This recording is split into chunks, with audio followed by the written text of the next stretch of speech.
Good evening and welcome to For Future Generations episode 34. It is the 27th of September and we are happy to have you along. It's going to be a bit more of a lighthearted show than what we've had more recently.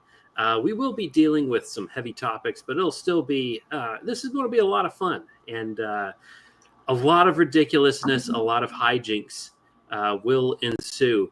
And I am Geoffrey. As always, I'm joined by my wonderful co-host, Sean. How are you, man? Yeah. No, it's not as always because I wasn't here. Or That's right. Or Yesterday, was I? Or last week, I should say. He absconded. Yeah. But yeah, glad to see you around. I mean, Yeah. Sometimes things happen and the show must go on. But you're here. There's nothing I fear. Yeah. So my heart will go on. Well, I mean, is it the real me?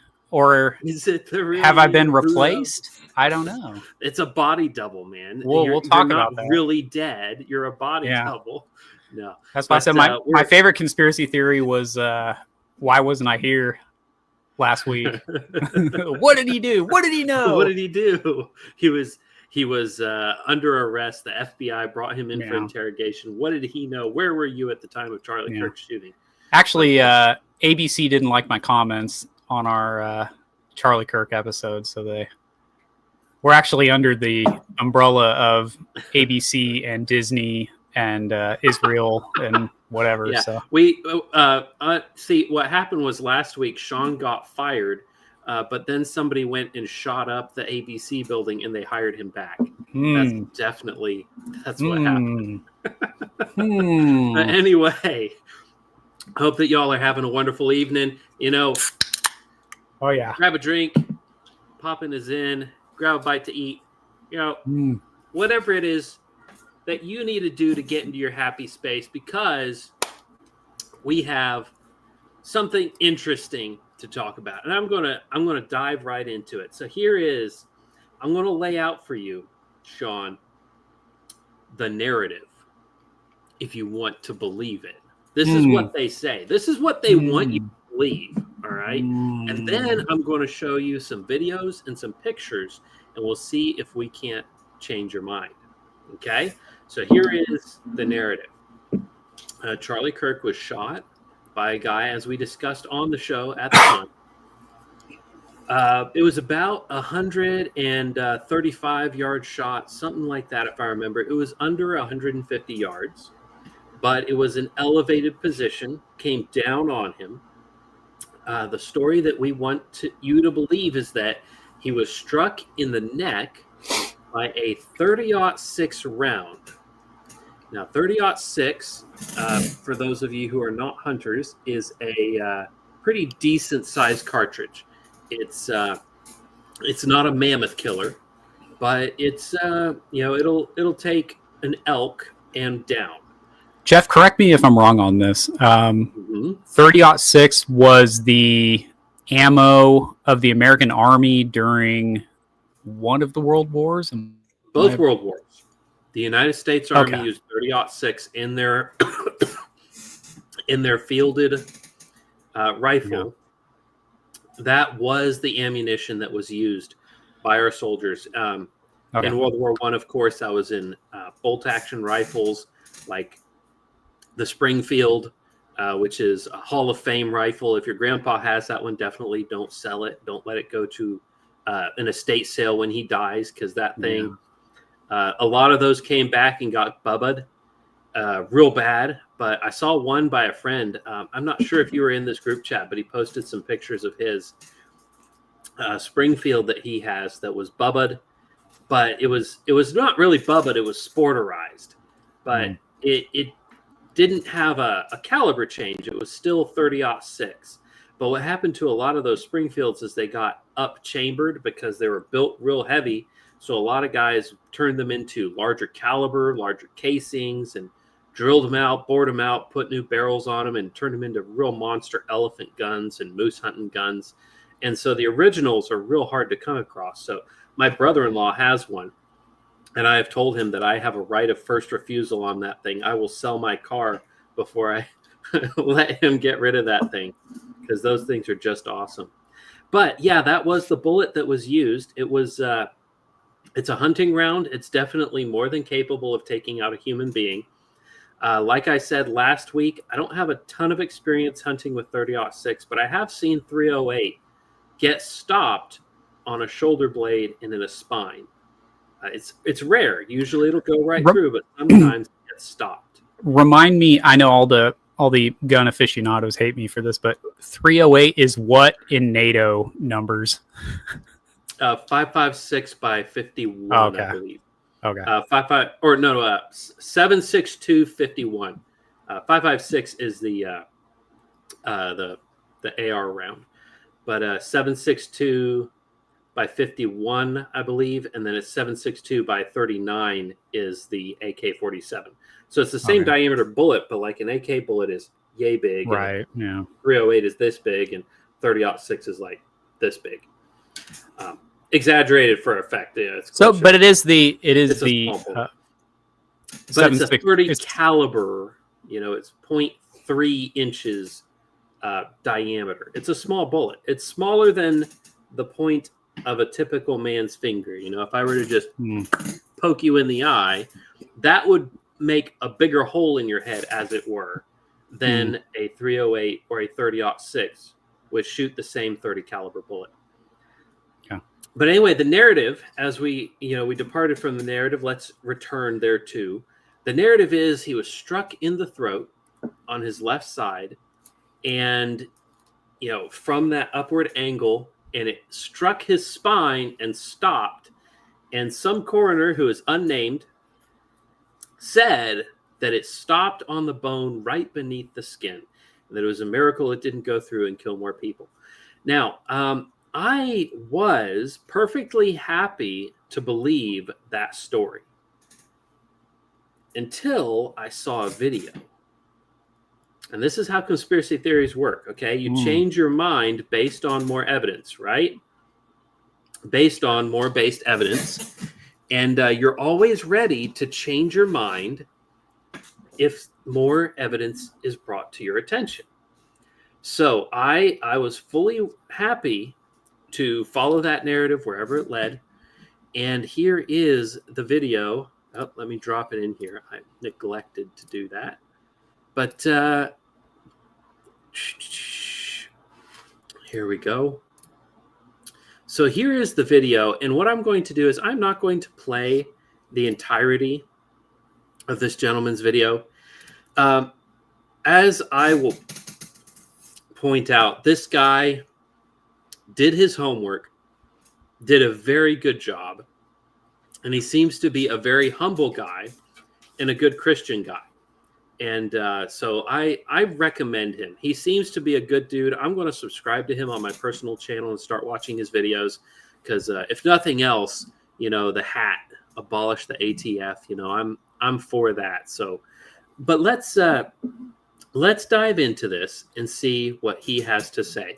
And we are going to play this on 1.2 speed just so we can get through it a little faster. But I have to make the disclaimer, which will take more time than if I actually just played it at normal speed.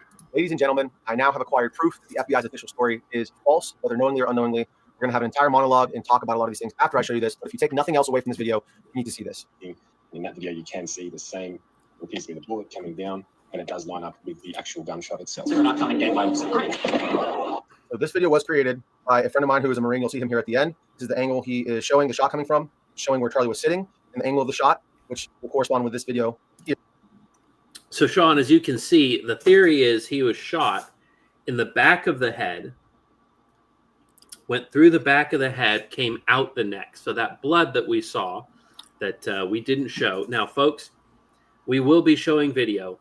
If you do find it disturbing, unfortunately, we are evaluating the murder of a man, as we did in the JFK video, and there will be blood. You will see blood. If you are squeamish, please avert your gaze. But Sean, as you can see here, the theory is he wasn't shot from in front of him to his left. He was shot from behind him to his right. So you can see the corollary there, right? this. But that wound, line isn't showing. That line's not showing from behind. It's slightly behind, but it's mostly to his right, right? Because he's up against a concrete building, right? So the bullet didn't come out of the concrete. Yeah. But let's let this guy make his case and see what we think at the end of this. Here, which unfortunately we will blur out Charlie's face, right. but we will show what is necessary to prove that this was an entry and exit wound. So you'll see him circle the highlighted area right there, and you'll see the exit wound corresponding after, split second after, as it would from an entry and exit wound. So in this footage, you can clearly see that Charlie is shot from his back right, and there's blood splatter coming out of the entry. What do you make of that, Sean?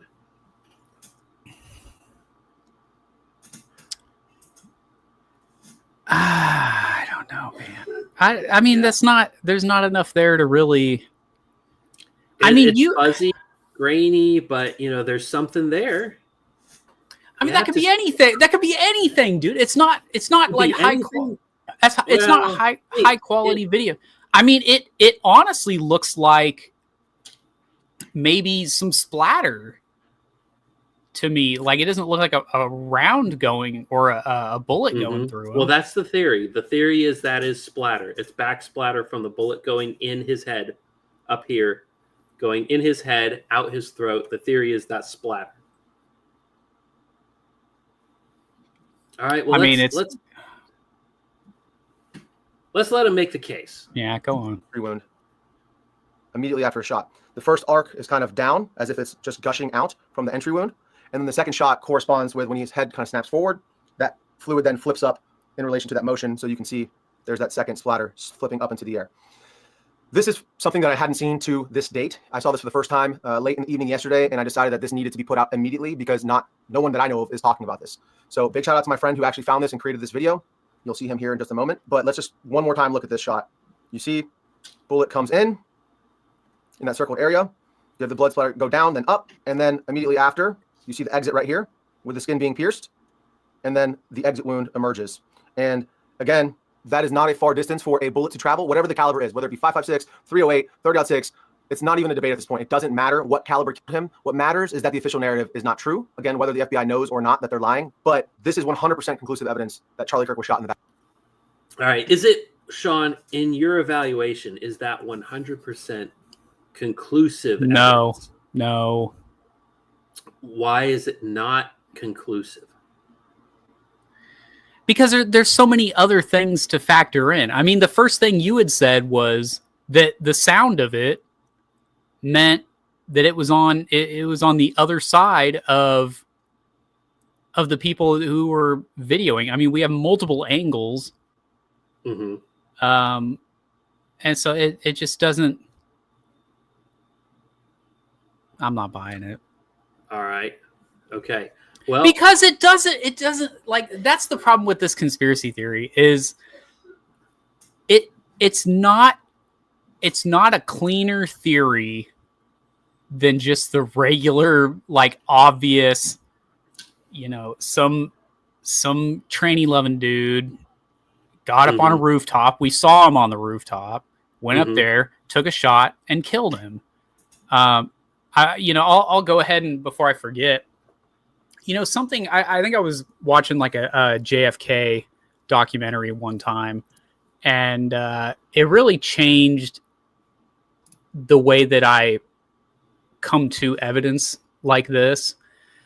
And what the guy was saying was that because it's such a big deal, like it's not as big as shooting a president, but I mean, people were really underselling how big Charlie Kirk was and how much of an impact he had and how much pull he had. Because he was a very niche audience kind of a guy. Yeah. It's kind of like when I was a kid, right, in the thousands and the teens, you would have people like InfoWars, Alex Jones. They were a big deal in one community. Yeah. And that community was kind of like Gen X to millennial conspiracy theorists. right? If you were not a Gen X millennial conspiracy theorist, you really didn't watch Alex Jones.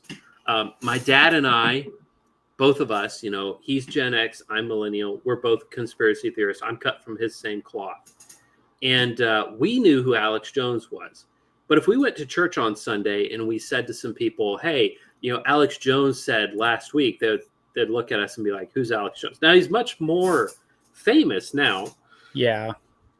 But he had a niche audience. Now, Charlie Kirk's niche audience was college-age kids. Politically active college-age kids. Yeah, but it was so much more than that. Here's the thing. Dude. That's a niche audience, but it's a huge audience. Yeah, but it was so much more than that, though. I mean, like, you know, my wife was saying, like, she would watch clips of his all the time. I guess I didn't even know he had a podcast. But yeah, I didn't know he had a podcast, but if you asked me, does Charlie Kirk have a podcast? I probably would have said, I assume so. You know, yeah, I would have assumed so. Probably. Too, yeah. I mean, I never saw it. What I saw was just the clips that would scroll on Instagram, YouTube Shorts, Twitter. You'd have him doing this thing, you know, sitting down, right, and having a polite conversation where he would dismantle arguments and ask probing questions. And every once in a while, he would get got. All right, he was not invincible. You know, somebody would come up with a question, point out an inconsistency of his, and he would have to mull it over. But most of the clips that you're seeing are just him talking to college students who, most of them, don't have a clear idea of really what they believe anyway.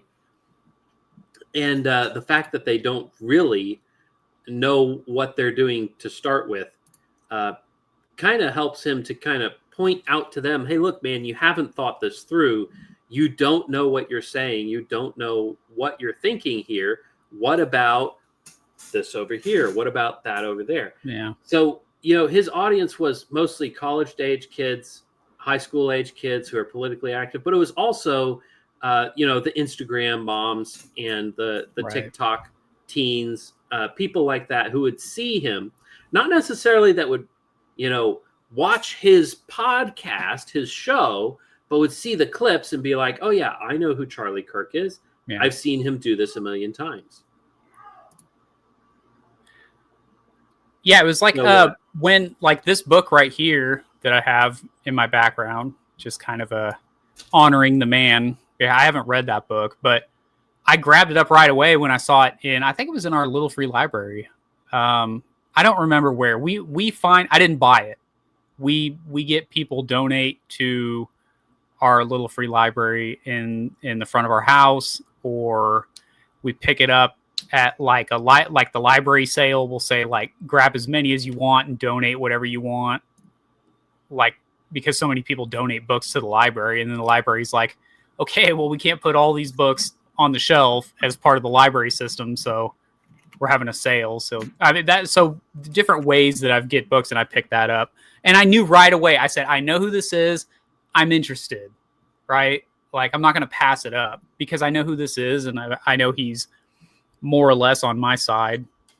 So I'm gonna go for it. Mm-hmm. So all that to say, like, it's not as big, but the thing that the guys say, because you keep interrupting me. No, what the guy said in that Kennedy documentary was that we want what killed our hero to be bigger than it was. Like, we want the person to match the largesse of what it was they accomplished, right? Yeah. Mm-hmm. So what he was saying that in relation to, like, Lee Harvey Oswald, he's like, well, I mean, okay, I'm going to just say this is to him. Kennedy's kind of a different thing, but he's saying, you know, I get why people question it, but, like, what if it really was just one crazy guy who, you know, he learned how to shoot in the Marines, he, you know, got off some good shots, and that's who did it. Like, what if it is that guy? I mean, I know it's crazy to think, like, one guy can do something as big as kill the president, or one guy can bring down Charlie Kirk, right? No one ever heard of the guy that shot him, but I mean, most of America knows who Charlie Kirk is. Most of those people, I mean, let's say half the people who know exactly who that is hate him. They know him because they hate him. Mm-hmm. And then there's the people that are huge fans. And then you saw the crazy, they had at his funeral or celebration of life, however they did it, they had a full, I want to say it's where the Arizona Cardinals play was where it was. And if that's true, that's a football stadium. Football stadiums are bigger than baseball stadiums. Football stadiums could be like 70,000 seats, something crazy like that. And the overflow was at the hockey arena, and they filled that. Like, that's how big it was. It was that big. People coming from all over the country. I mean, it was just crazy, right? So we want to believe something bigger than, the tranny lover dude killed our hero. But no, I mean, there's a correlation in history. So there was, I forget what his name is now, but he was quite an excellent genius of military. He was the king of Sweden, and he was fighting Russia. He had already, pushed his way through Finland. He had already taken all that over. He was invading Russia, one of the few successful attempts to invade Russia in history. And he was on the front lines. He was inspecting his troops. He had he was looking up over a battlement, because this is kind of at the moment in history when gunpowder and castles sort of occupied the same space. So he was in a castle. He was looking over the battlements, and boom, he gets shot in the head, falls over dead.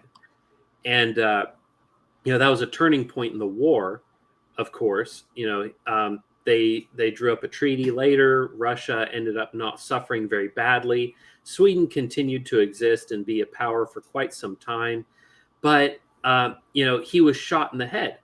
And recently, I've seen ads from the BBC, of all people, pushing a conspiracy theory that maybe he was shot by one of his own men. Ooh. Shot by a spy.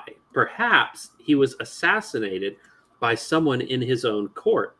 Because the idea that you're on the front line and you stick your head up and you think you're safe and you get, hit by a bullet and it kills you is not very romantic. It's like, shoot, I should have seen that coming. Man, we knew this was possible. Kind of like, I don't remember which Civil War general, but you might. Stonewall. I was just about to bring up Stonewall, right? No, not Stonewall. Union general in his sitting in his saddle, and he hears the artillery go off, and he tells his men, "Don't worry, they couldn't hit the broadside of a barn from there." And then here comes a cannonball and rips him in half. Yeah, right out of his saddle. What a way to go! Like, okay, well, evidently. Well, but I was gonna say the same thing with Stonewall. Like he was accidentally shot by his own men. Mm-hmm. So, I mean, and that was a turning point in the war. I mean, people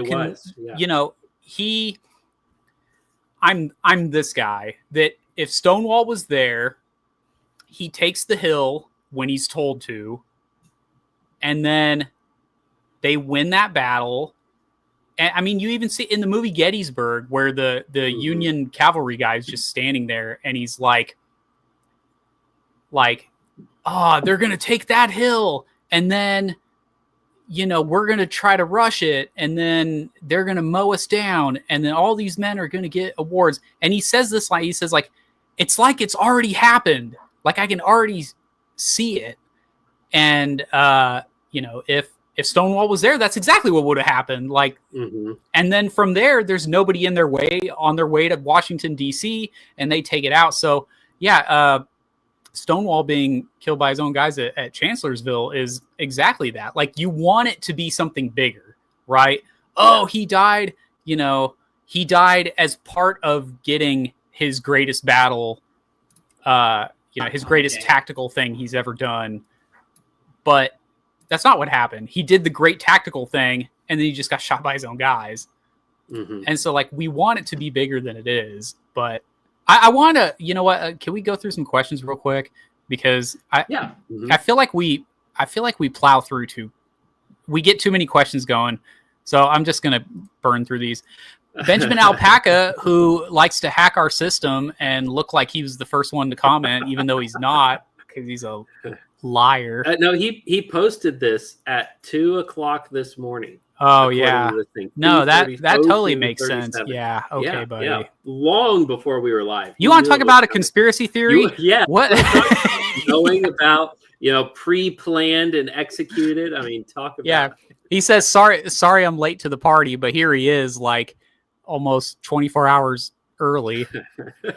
Anyways, that's silly. He says sorry, I'm late to the party. Yeah. It's all right, buddy. I was late. I was late myself. This comment is kind of shiesty. Bueno boys. Well, we are good boys. I mean, what can I say? Yeah, thank you. Yeah.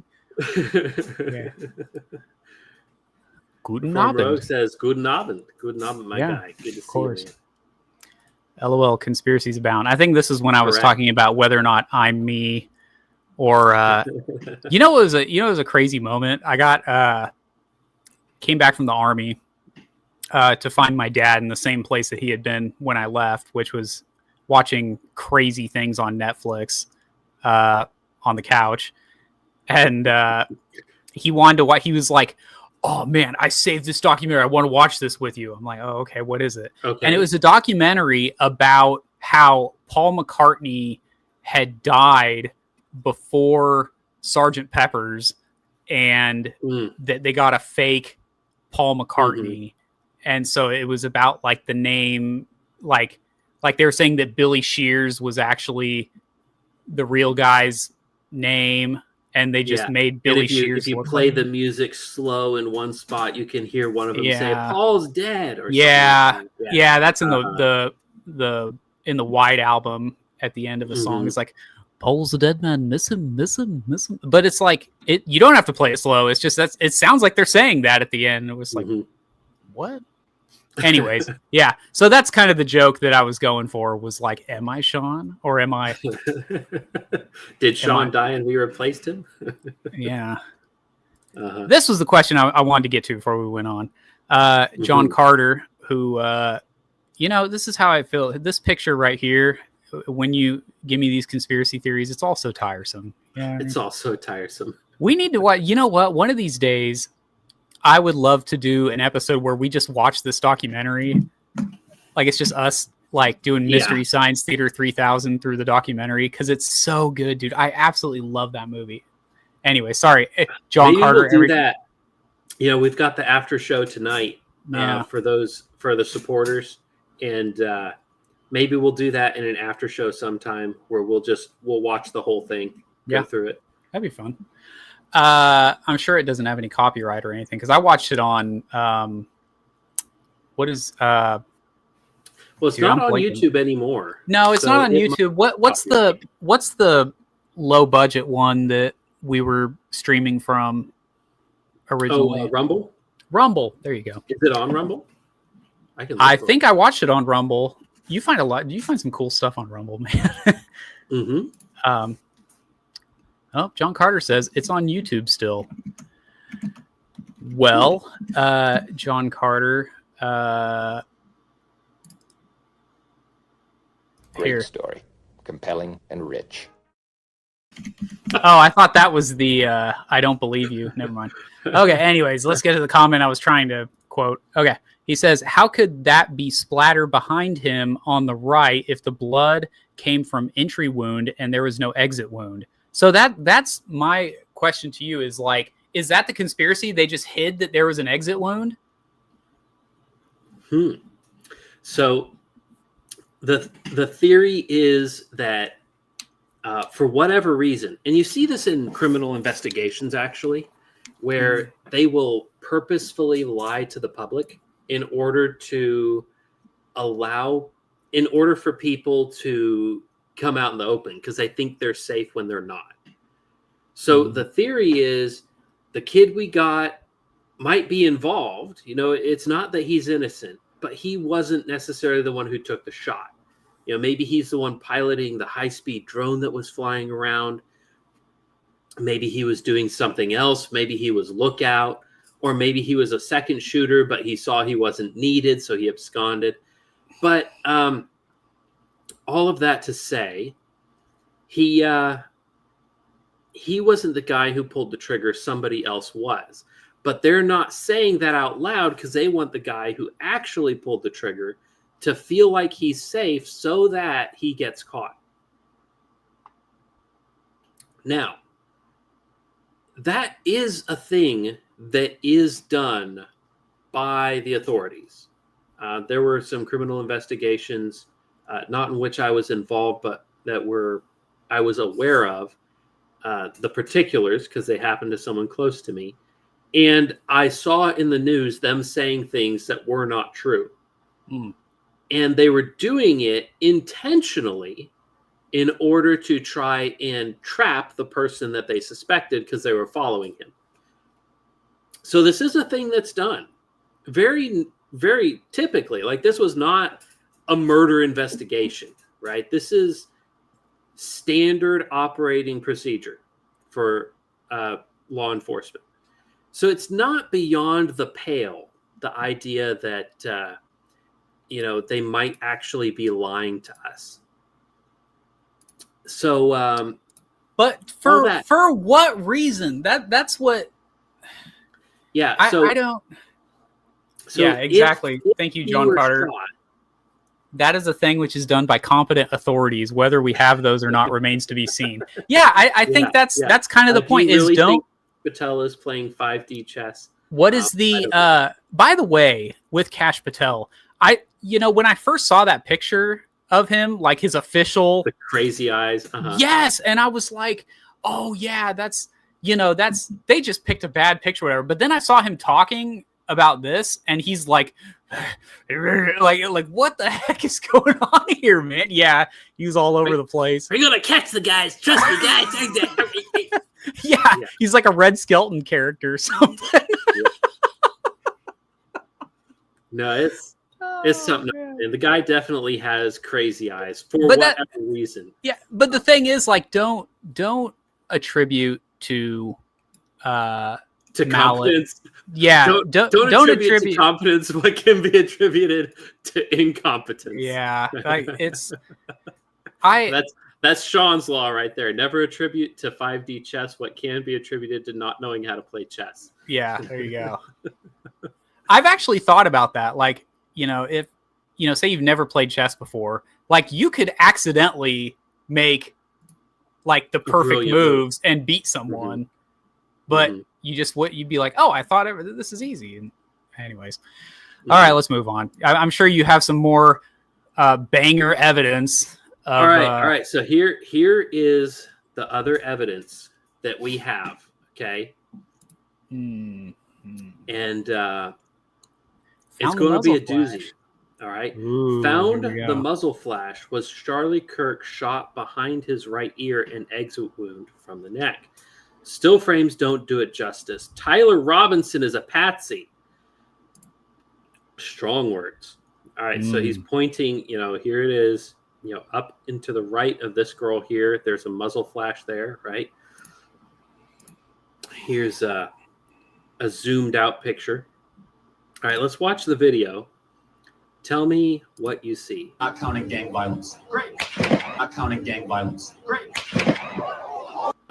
Not counting gang violence. Great. Not counting gang violence. Great.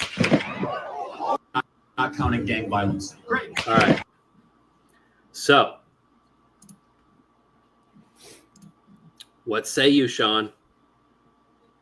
It doesn't have to be a muzzle flash. That's the problem. Right? Okay. Somebody taking a picture, I've done timing. That where you look like an idiot. You ever look like an idiot where you it's like broad daylight and you forget to turn your flash off and you take a picture with flash and you just look like a clown? I have never done that in my life. Well, now I feel embarrassed. No, yeah, I've done that. I have done that in The worst part is when you're not supposed to be taking the picture. So you're trying to take it surreptitiously. Like they said, please turn off your phones. Don't take pictures. And you're like, I'm just going to sneak one real quick. And then flash. It's like everybody. Now all of China knows you're here. Yeah. Right? It's like that gave it away. That was the end, right? Okay, but that's our evidence, right? We've got the flash up to his right. There's a flash of something. Yeah. It's a flash of something, and then we've got some sort of splatter coming off of the right side of his head. But that's the thing. Like we can put the kibosh on all of this if there is no other opening. Like obviously there's an opening in the spot where he clearly had something go through. Right. There is definitely an opening in the throat. So let's say it goes. The idea is that it comes through here and it's coming out like this. That's the idea. Somewhere in the back, and then it comes out. Somewhere obviously. In the back, yeah.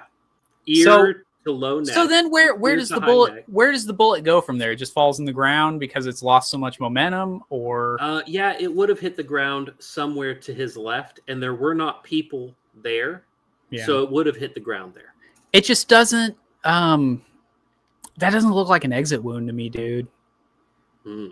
It just doesn't look like an exit. It's so clean. It's such a clean hole that that is one thing to consider. Exit wounds are typically much larger than entrance wounds. Like especially if you're looking at like something like a hollow point. I mean, those things that's such diabolical thinking. Whoever came up with not just hollow points, but what is it called when they like complete the way that they mushroom out? It's not armor piercing, it's critical defense rounds. Dude, that is some like supervillain type thinking. Because with a critical defense round, what you have a hollow point, right? So it's a bullet, and then there's like that cup at the end, so that when it hits something, it does the mushroom thing. Like that's a hollow point. But then critical defense rounds have that, but then they fill the bullet with like a filimer thing, with the idea that it'll penetrate like leather and then mushroom out once it hits you. Like whoever thought of critical defense rounds was just sitting there like, how can I make like, 'cause I guess that was a big issue that people were running into with hollow points was, well, you just wear leather like it's the Matrix or something, and then they're mushrooming before they're even penetrating you. Yeah. Anyways, I can talk about that for a while. Let's see. John Carter. There's too much unknown to really speculate about the ballistics, whether it was 30-06, 308, or what is it? 338. I'm sorry, dude. I'm blanking on this. 338. 338 LM. Oh, I thought. Yeah, I'm like, it would be Lapua, but maybe it's Lapua Magnum. 338 Lapua Magnum, but wouldn't have made as much difference at that distance as the bullet type. Yeah, he says Lapua Magnum. I don't know about that. A 338 Lapua at that distance. I mean, the expansion wouldn't have been there, but that thing would have been cooking so hot that it would have been like a laser beam. A 22 would definitely not have gone through. A 338 would have decapitated him. Which a 30-06 could have. So when we did our JFK episode, it was Lapua. Okay. Mm-hmm. Yeah. When we did the JFK episode and had my buddy on, and he was talking about, there were guys over here and there were guys on this building, and there was just like, were there any bystanders? It was just nothing but shooters watching him as he was driving through, right? It's just like, because he was like, it was like every angle. There were people over here and there and everywhere. And the reason he gave reasons for why that was believable, because they changed the route direction at the last second, right? He wasn't always going to be going down that road that leads to the freeway there. So that makes sense why there would be multiple guys everywhere, whatever. With Charlie, he's set up. Like he's sitting right there. He doesn't move much. He even, I believe in the whole video, he kind of like, he says his thing and then he kind of sits back a little bit. Mm-hmm. Yeah. Right? He what he's doing is he's putting down the microphone, right, and picking it up constantly as a way of courteously like not interrupting them. Mm-hmm. Right. But that's what he's doing right there. He says like, you know, does gang violence count or whatever he says. And then he puts it and he kind of does this, right? So the shot would have missed if he was aiming from, you know, back here and he's got him lined up here. And then as soon as Charlie moves, unless he's like, you know, you don't have to be like a crack shot for him to come back. Yeah. You don't have to be a crack shot, but that's not the cleanest shot. But if you're from where the angle where the official story says it is, I will say you're direct. From the angle back and behind versus straight in front would require a lot more skill. Yeah. It certainly requires a lot more skill to take that shot than the other. So I looked it up real quick. The King of Sweden that I was thinking of is Charles XII. And here he is. This is his head. Bro, what is this? See, this is a huge hole, right? Yeah. And it's hard to find pictures of his head for some reason. Does he have like that like inbred face going on? Like he has the he doesn't quite have the look at there was another chin. One. Go up. When you look at that and then you look at this picture here, he's definitely got a long face. Look at the one. Look at the one right next to it. The Habsburg chin kind of. Look thing at that. On. No, like I'm trying to think of who the guy is. Where you see like all the generations, and they get like more like. That's the Habsburg genealogy. Oh, okay. The thing is, in the paintings, they definitely emphasize his chin a lot less. Oh, but they did him dirty, bro. No, they were being nice to him. Look at how good that face looks. But some of this could just be, when the body's in state, the jaw doesn't necessarily rest at a natural angle. But he was, by all accounts, a very handsome man, a very, very handsome young king. That's the other thing is he was not old. And that's one of the reasons that you have this. See, here's an artist depiction of him on the ramparts. They've got this place under siege. And here's the other thing. He was known for being kind of reckless. So, you've got the artist depiction of the soldiers kind of cowering down and him popping his head up. And according to the book that I read on the subject, which is only one account, but they said that was not atypical of his behavior. Here's a photograph of his body.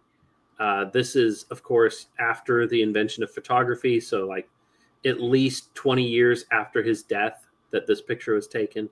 And we still have his skull. You can see pictures. You're probably looking like 100 years after his death. Yeah, this here is like 100 years after his. Well, this one might be closer, but you can see the hole. And as I scroll through here, I'm not seeing the entrance wound, but the entrance wound looks like a 50 caliber musket ball, which was standard for the time there.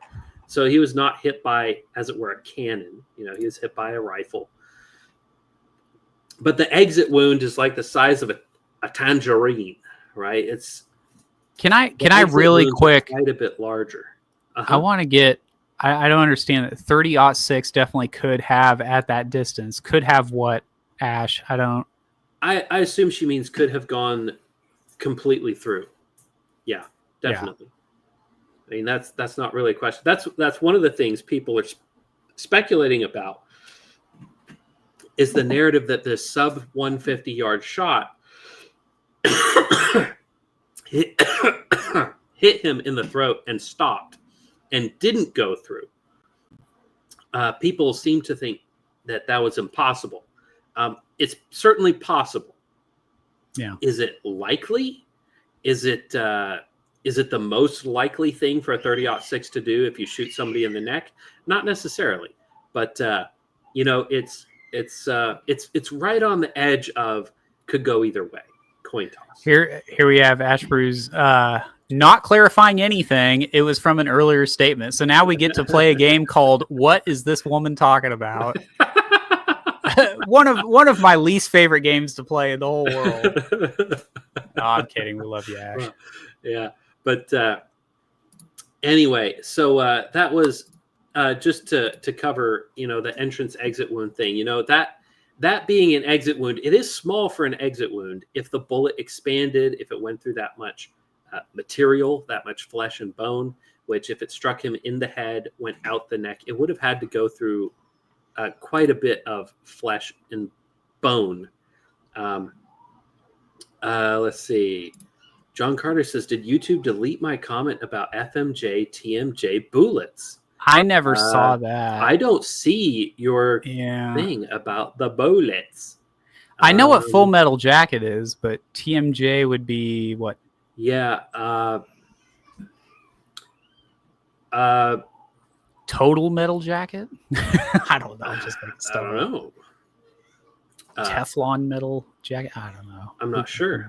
John Carter, try and resend it again, but maybe use euphemisms and misspell things, because YouTube does do that. It has been known to do that. But while you're doing that, let's go over this. So this is a post from Ben Mordecai, friend of the show, friend of ours, good dude. Yeah. And whatever disagreement we might have with Ben, I want to just say up front, I do not think that Ben is a bad guy, and I find a lot of his thoughts very helpful. Are there people that are not liking him or something? Like it's been a bit since I've been on. Ben is not afraid of controversy, and I will just say out front, if you don't like Ben, you know what? That's okay, but I do, and he's on my good side. So I've had him over my house. He's a good guy.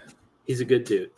But anyway, this is his take, and I'm going to say up front, I really agree with a lot of the things that he says in here. So I'm just going to read it top to bottom. He says, my follow-up on TPUSA and the assassination. First of all, I am undecided on exactly who I think is to blame for the assassination. One thing that is very clear to me is that it was not a lone gunman. There are lots of anomalies. The bullet ballistics do not make sense. The Jewish fall guy who admitted to it falsely. The supposed disassembly and reassembly of the rifle in between getting off of the roof. Inconsistent videos of Tyler Robinson, him being in his clothes, out of his clothes. Multiple trans-affiliated people apparently knew or spoke about the shooting before it happened online. There was also an anomaly with an aircraft turning off its radar illegally with a local takeoff. The text messages between Tyler Robinson and his roommate seem unnatural. Tyler's decision to jump off of the roof is not a decision a professional would likely have made. Many are speculating Israel was behind this, but I find this theory unlikely, though not something to completely rule out.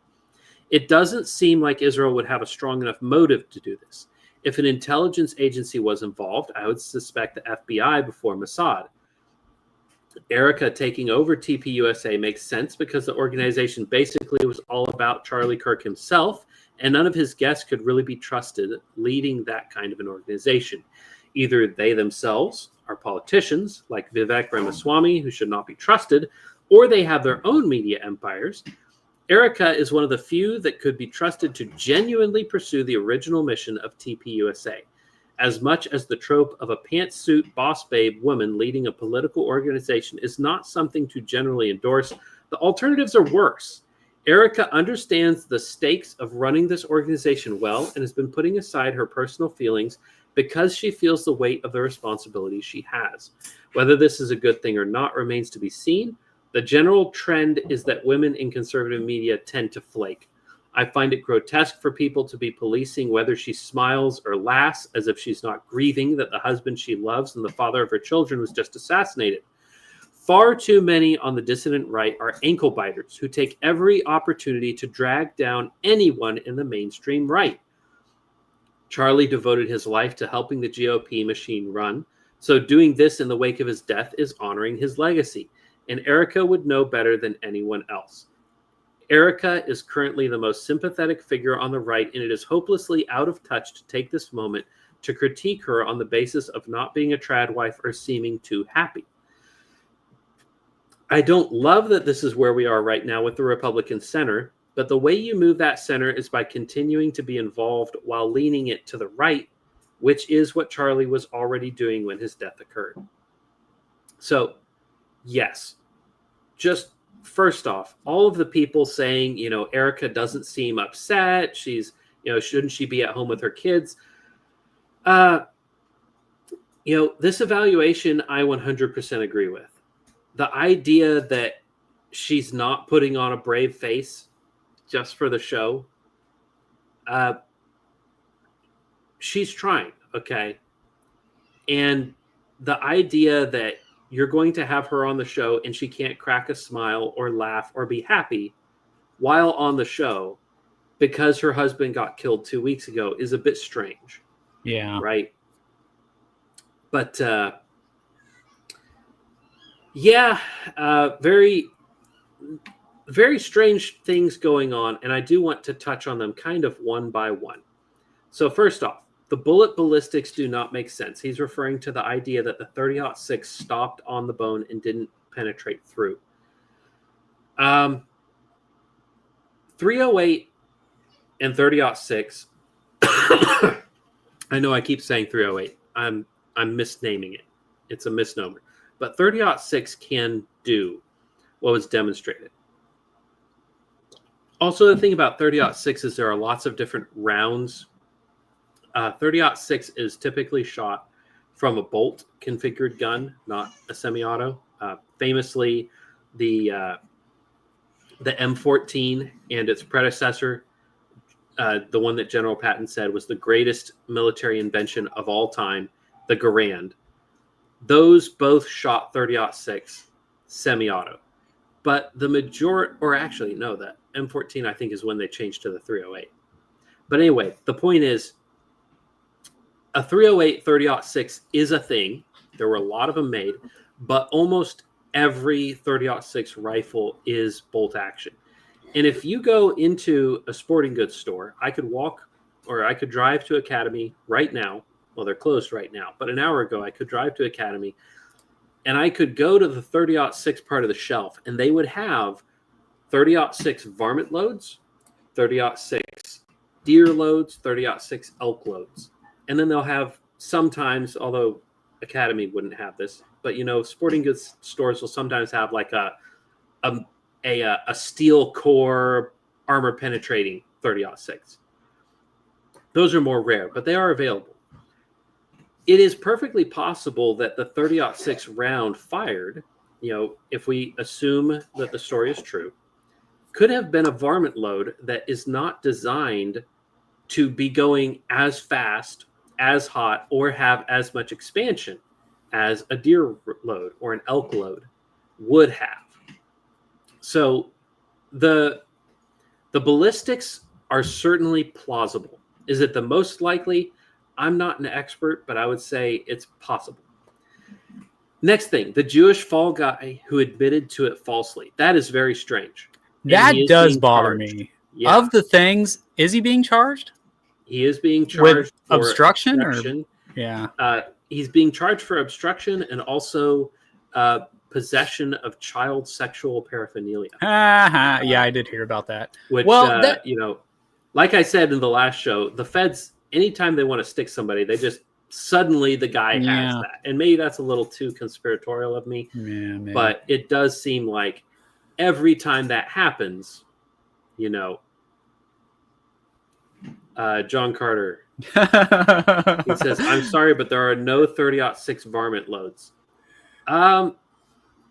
Wait, you've never wanted to liquidate a squirrel, bro?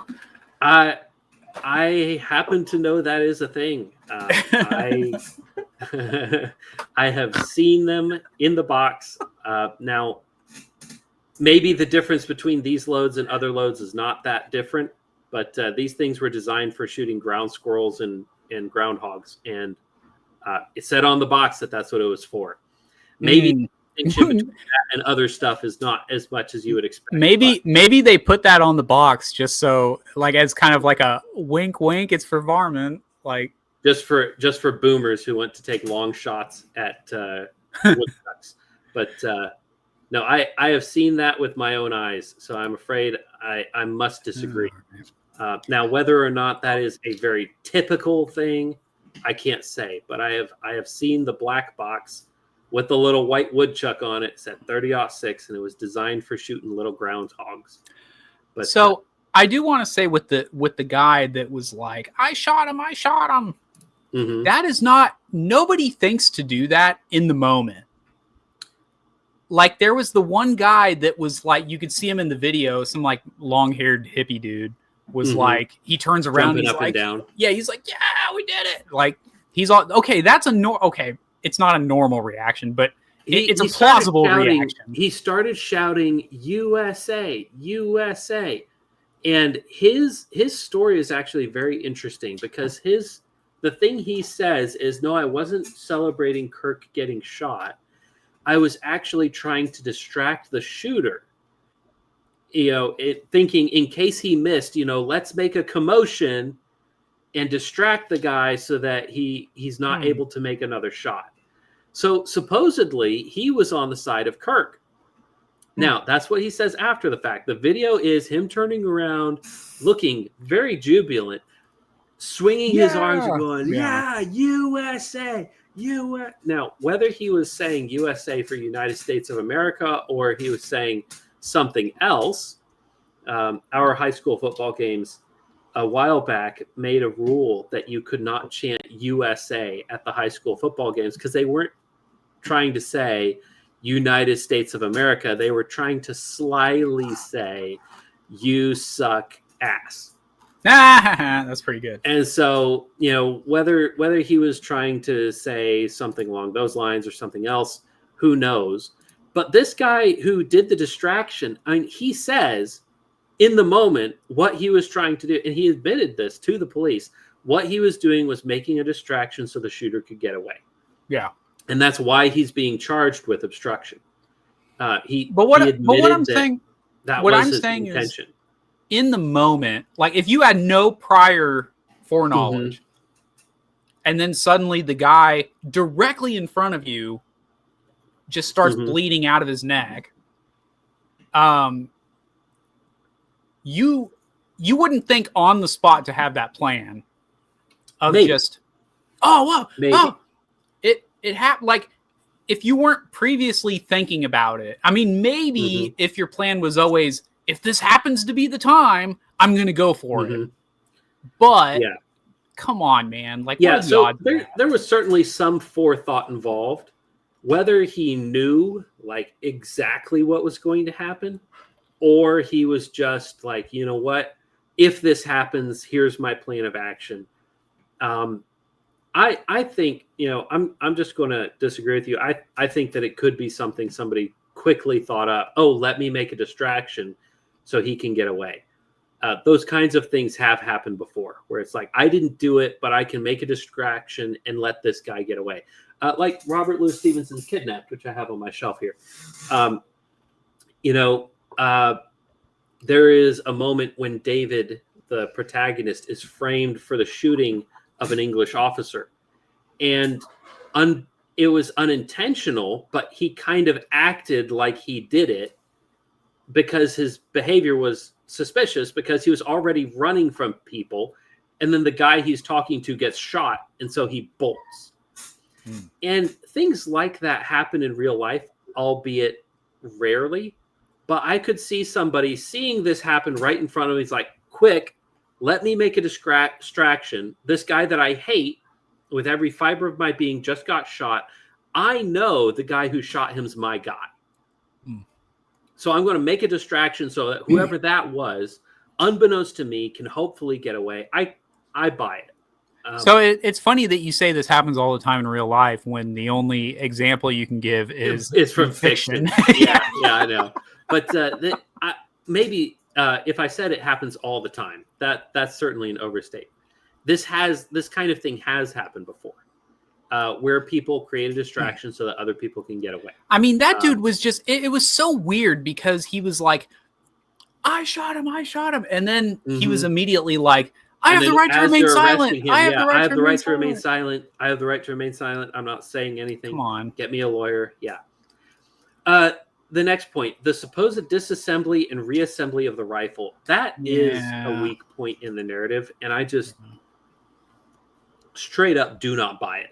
All right. This is a full-size long gun. And even if you disassemble it, it's still going to be at least 30 inches long, which is way bigger than any backpack.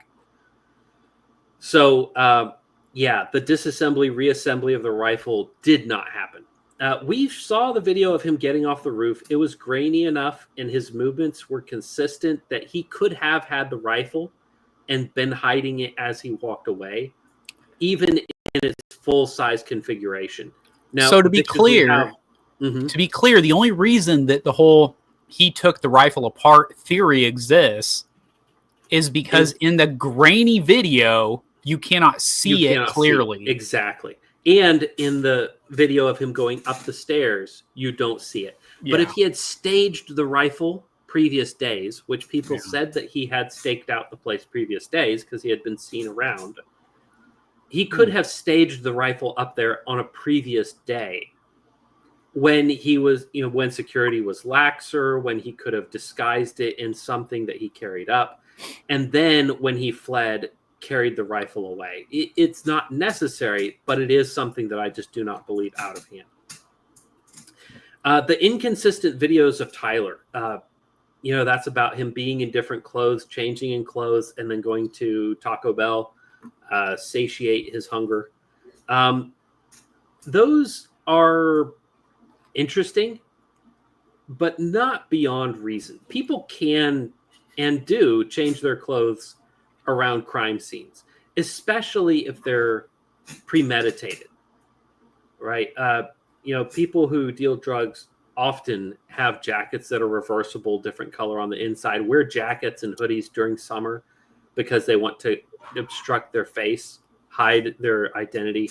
So I've seen this happen in person where people were wearing hoodies, going somewhere, go around a corner, and I knew that he was dealing drugs over there, and I'm making a delivery, so I can't go anywhere. And like 10 minutes later, I see him walking back the other way, and his clothes are different color. And after I saw that, and I realized, wait, that's the same guy, because his shoes and pants were the same. What I realized he had done is he had flipped his jacket around. So whatever he was doing, I don't know, but he didn't want people to notice, same person going back and forth. So this is something that is done, especially if it's premeditated. And then the multiple trans-affiliated people knew about it beforehand, posted about it beforehand. That is suspicious. And I think that these people had foreknowledge. The whole texting conversation with his sodomite boyfriend, that whole thing to me looks as fake as a $3 bill. As fake as a 3-cent piece. It looks staged. There seems to be evidence that people knew it was going to happen. They posted about it. How they're affiliated to him, we don't know. But there's something definitely there. Yeah, the messages, the messages before the event, that's easily explained as just they thought it through. This dude who was obviously very involved in the trans community because he was doing, what male roommates do when they're weird lovers, like someone else we know. I don't know if you know the connection I'm trying to make with that. I think I do. Okay. The guy that killed his gay lover. Yeah. Who definitely did not drown his gay lover in a 1-inch puddle of water. Right. In a state park somewhere. Right. Allegedly. Definitely didn't. But he didn't do that officially. And the official narrative is that he did not do that. I want to be clear about that. And we are not conspiracy theorists. All right. No, not at all. Debunking at the moment. Yeah. But yeah, That's probably what it was. I'm going to do it for you guys. You guys, that's honestly, that's how this community thinks. They believe that by us saying, you cannot be, you will never be a real woman, right? By us saying that, they're saying they want us dead because if I can't be that version of myself, then I am dead. Because when they finally come to the conclusion that they can't be that, what do 40% of them do? Well, yeah, is off themselves. Yeah. So that guy, I mean, they see it as an existential thing because if you don't validate them, then you are killing them by their own hands. So not out of character. And then this is the last point. There was an anomaly with an aircraft turning off its radar illegally with a local takeoff. Now here's what I know about that. I am not an aircraft mechanic, but I do have friends who are aircraft mechanics. And the thing about aircraft is that they do break. And this thing had not flown all year, probably because it was being repaired. The thing took off, turned off its flight tracking. It came on 30 minutes later, and then it returned to the airport from which it left. Very possibly, it could have done something nefarious. It could have done something nefarious completely unrelated to this situation. Or it could have been a routine maintenance faux pas. That just something about the airplane is broken. Also, there is the possibility that this is not something that happened. Because when I looked into it, the tweets about this airplane have all been deleted. And the information about it has been scrubbed. Now, when something like that happens, conspiracy theorists have two options. One is, oh, sorry, we misreported on something, so we redacted our statements. The second is, oh, it's being covered up. And conspiracy theorist mindset will, cause you to run to that second option. But in my mind, from the cursory look that I gave it, it is at least as possible that this simply is something that was misreported and then later deleted. Candace Owens tweeted about this quite a bit, and the tweets that she retweeted have all been deleted.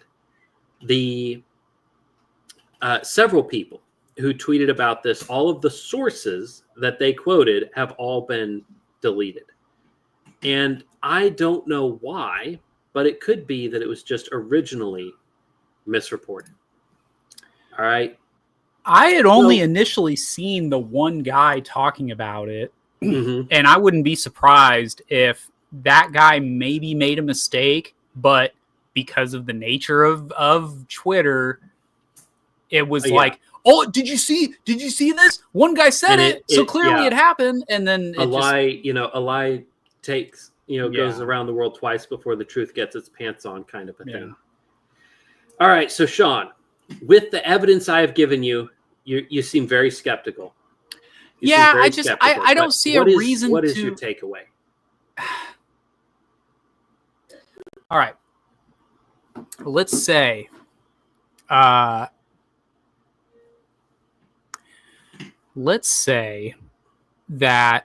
there was the guy that they're trying to say did not actually do it, but that he was there. I guess that's the theory. Not that this guy was just at home the whole time, but that he was there at the event. He had planned, I guess, the whole time to be the fall guy. Or he was planning on being the second shooter, but realized his second shot wasn't necessary. Or somebody else set him up, The problem is this, that let's say that the guy, the Flash over there, we'll just call him that, the Flash, because he got out of there quick enough, right? He's the guy that actually took the shot, and that the tranny lover dude up on the roof actually was on the roof, and he's the fall guy. Well, what I guess the question is like, who benefits? Because like, why not just have that guy take the shot? If you want him to be the fall guy, just have him take the shot. Like that's all it takes. So I just don't get the whole, like, I understand that it's frustrating, and this kind of mental reasoning happens. It's built into who we are as human beings. Because if you know anything about the way that the eye works, you know that, like what you were just doing with your eyes is actually literally what our eyes do naturally. So I'm not actually, now people are going to do this manually, right? Like you're now breathing manually, unlock your jaw, like that, all that, you know what I mean? Like that kind of thing. Posture check. And and so your eyes naturally do a thing where they're kind of like doing this. So instead of like me looking at the camera directly, my eyes actually kind of doing this deal, and it's filling in the things that it doesn't actually see. So your mind does that. Your mind will, like, there's a cool like baseball science thing that gets brought up every once in a while, where the human eye cannot actually detect a 95-mile-an-hour fastball coming the whole way. So what you're actually doing when you swing and make contact is you are assuming the trajectory. So like that's why off-speed stuff is powerful. That's why sliders are powerful, all that kind of stuff. So it like all that to say, it's built into our way of processing information. So when something happens to, like I said, you have this giant guy, right? A guy who I had, his book on my shelf for probably about the time it came out, because I was going to say about a year, but it came out in 24. This larger than life personality that everyone has an opinion about this guy, but he has no idea who you are. That's when you've made it big, right? Like when people that you will never meet in your life have strong opinions about you. Like he was killed by some guy that just wanted to be, well, okay, like with the when Robert Kennedy got assassinated, so not John F. Kennedy, but his brother Robert, RFK Jr.'s father, obviously. When he was assassinated, it was over something that wasn't even like a major platform thing for him. Like I remember reading about that, where it was like some like Iranian thing or something, and that's why the guy killed him. Well, sometimes, okay, we can go into conspiracy theories with that, but the guy shot him with a revolver 13 times. So it's a little sketchy. Oh, okay. So I don't know all the details of it, but my point, sometimes people just assassinate people. I mean, it happens, unfortunately. I mean, it's just the guy who shot Reagan, and he didn't kill him, but the guy who shot Reagan, he was trying to impress, of all things, a lesbian Hollywood actress. Oh. So he was like, he was being ignored by a female actress because she wasn't interested in men. And he's like, how can I get her attention? I know, I'll shoot the president. Because, she's Hollywood, she's leftist, so surely she doesn't like this guy. If I who is the actress? I'll get her attention. I must look this up. Jodie Foster? No. Oh, Jodie Foster? The wrong name? I didn't know Jodie Foster was a lesbian. Jodie Foster. Why did Reagan get shot? Let's not get hung up on that. But it's John Hinckley Jr. in an attempt to impress Jodie Foster. Yep. I didn't know Jodie Foster was a lesbian. It's speculated, but she certainly didn't have interest in men. But yeah. So anyway, getting back to the theory, you're just saying it's a non-starter for you. It's not that it's a non-starter. It's one of those things where you have to ask, to what end did they do this? Just so that there would be a conspiracy? There's no I mean, they. Yeah, the easy setup was there. Why would they put the kid on the roof to get caught if he got away and then got caught later? If they could have just let him stay there. Yeah. There are some thoughts. All right. Well, let's go to comments. See if people we have comments way prior to that one, dude. This is the next comment. Here we go. Ash says Ben is a good dude, a brother you definitely want in your corner. Yeah, follow him on Facebook and Twitter. I don't remember if he's still on Twitter, but follow him on Facebook for sure. And also he has a Substack. Yeah. So good. He's a good thinker. Definitely. I do understand. Definitely grab him over there. I do understand why someone would not like him. So he's one of those guys. He's like me, right? Like, I'm not going to get offended if someone doesn't like me because I get it, right? Like, I don't like myself from day to day. Like, you know what I mean? Like, I'm not equal to myself on that. Right. Like, I understand if someone's just like, I don't like that guy. I'd be like, you know what? I'm not for everybody. That's kind of who Ben is. Me and Ben have gone, at it before. You and Ben, I think, might be too similar. Yeah. I've noticed that with my younger brother and my grandmother, like their personalities are exactly the same and they struggle to get along with each other because they're exactly the same. And I can get along with both of them. And they love each other. I'm not saying that they disown each other or anything like that. It's just, there's constant argument anytime they try to work together because, their personalities are too similar. And I think you and Ben might have something along those lines. He's a good dude. I think what it is essentially is it's like a Superman Batman thing where it's like, look, we both want to beat the bad guys, but we have different philosophies kind of. And so we can team up and we know we're on the same side, but sometimes we're going to kind of do this. And we have in the past, like, conflict. Well, the other thing is, like, he is very adamantly, we don't need to talk about him too much more, but like he's extremely reformed and he would see that as a positive for himself. Well, for Lutherans, you're going to like compared to the truly reformed, like super Presbyterian, like extra Presbyterian type guys, which is fine if that's what you are. That's fine. But to those guys, a Lutheran's going to look like, come on, man, let's all just, do the sacraments, man. Like, so I get it. Like, all that to say, like, he's a guy you want in your corner. Like, he would be over many people who agree with me. I would rather have been in my corner, depending on what the fight was. Yeah.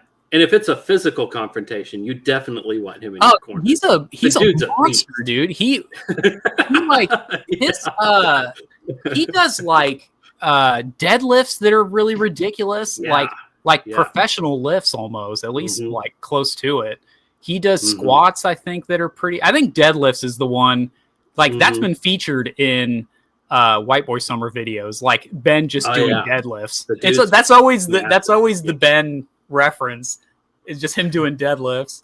Yeah. Have you done your deadlifts today? Yeah. All right. Enough about that. Let's move on. Yeah. John Carter says TMJ essentially the same. Total Metal Jacket. Oh, I was right. Okay. Well, there you go. Yeah. So that's cool. What that is. Then he says again, essentially was saying 308, 30-06, 338 Lapua Magnum would have been identical if FMJ, TMJ, and I have a hard time believing that a hollow point would have opened in soft neck tissue. Yeah, if it only hit the neck and didn't hit the skull, it could have passed right through. That is certainly possible. Not identical, but no appreciable difference. Yep.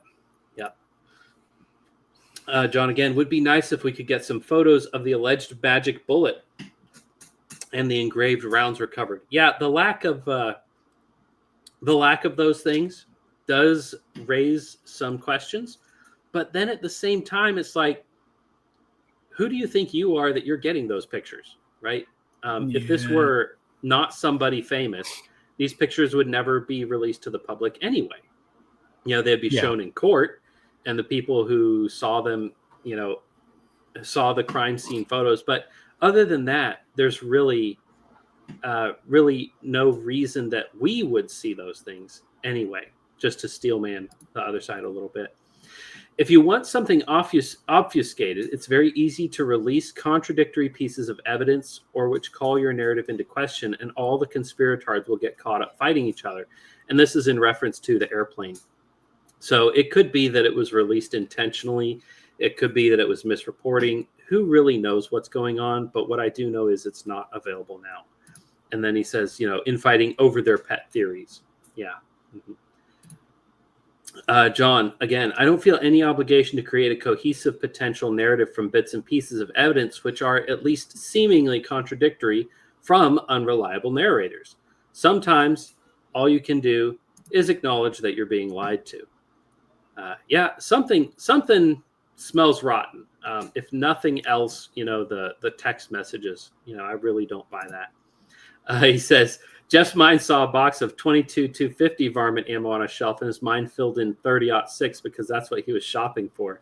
Well, I have never shopped for 30-06, but it is not beyond possible that I saw something like a 25-06 or something like that and misread it. But I feel pretty confident that I saw a 30-06 that was intended for smaller game, for sport shooting at woodchucks and such.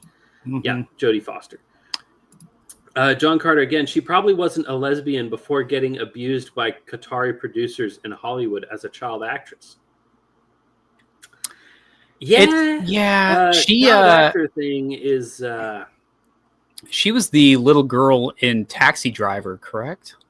I have no idea, man. I believe so. I am the wrong person to ask about actors. I'm already bad with names, and I haven't seen most movies. Great Jodie Foster movie, Contact. Mm-hmm. Bro, Contact. Oh, is she the girl in Contact? Yes. Okay. I've not seen it, but I went is to a fantastic movie. I went to the Array Museum in I want to say it's in New Mexico, where they've got the satellite dishes where they filmed Contact. Yeah, and like the museum had one half of the museum was just about the movie, which was hilarious to me because it's like I'm here because I'm a homeschool science nerd. Yeah, and you're showing me, and like a fundamentalist Christian homeschool kid. And half the museum's about some space alien movie that I have never seen and will never see. Yeah, there is a shot in that movie that is probably the greatest camera, whatever you want to call it. It just there's this just crazy transition type thing in a mirror, and if you've seen the movie, you know exactly what I'm talking about. And it's the coolest thing that I've ever seen. Like you can find it's like her as a little girl running down a hallway, and then like in the mirror it somehow changes to where it's like her opening the cupboard door. It's crazy. Dude. I've seen that. It's really cool. Yeah. Mm-hmm. Yep. Yeah, there's some cool stuff that they do in movies. This is the comment. Doesn't mean I'll ever watch it, but you can find those on YouTube. It's worth watching. This was the comment that I was laughing about when I seen this. John Carr says, I keep twisting my ring trying to go back in time before Ben's mother took that Tylenol. I believe that is a Othello reference. That's funny, man. Yeah. I do like how in Othello, like he's always doing the thing with his arm, and Othello tells him, like, you don't have to do that. He's like, but it looks cool. Yeah, you're the only one saying it. He's like, but it makes me feel cool. Yeah, it feels totally right. Get that. Like there needs to be something more to it than just doing it. You gotta. And then, she was in Taxi Driver. There you go. Ash Bruce. Oh, no, I hated Contact. Well, you're a girl, so. Yeah, it's not for you. She says, I'll admit the cinematography is great. Yeah, I mean, that's fine. But like, so I would be curious to know why. I believe Contact was originally a novel written by, oh my goodness. Who was the guy that did Cosmos? Oh, I couldn't tell you. Oh my goodness. But he's, I believe he might have written that. And I'm told that they changed it quite a bit to make it more palatable. Carl Sagan. That's absolutely right. Yep. Mm-hmm. Yep. Thank you, JD Geek. Thank you. Yep. Sagan. Yeah. No wonder you didn't like it, huh? Yeah. Well, I'm told that they changed at least the ending to make it like Christian, which is interesting. So like it was when I remember seeing do you remember that Beowulf movie that came out? You might have been in high school. I know I was. There was a Beowulf movie where it was like this weird animation. So it was like they filmed it live, but then they put like a filter over it. Do you remember that? I remember seeing it, and I remember I didn't go watch it because I actually liked Beowulf, and all of the people I know who liked Beowulf said it was hot garbage. Well, what I was going to say was that, you know, the original Beowulf is like a pagan story, but then like Christians took it and made it a Christian story, and then this movie took that and made it an anti-Christian story again. Like all that to say, like that's the critique that neckbeards give me about the movie Contact. But I love the movie Contact. I thought it was really well done. I think you would enjoy it.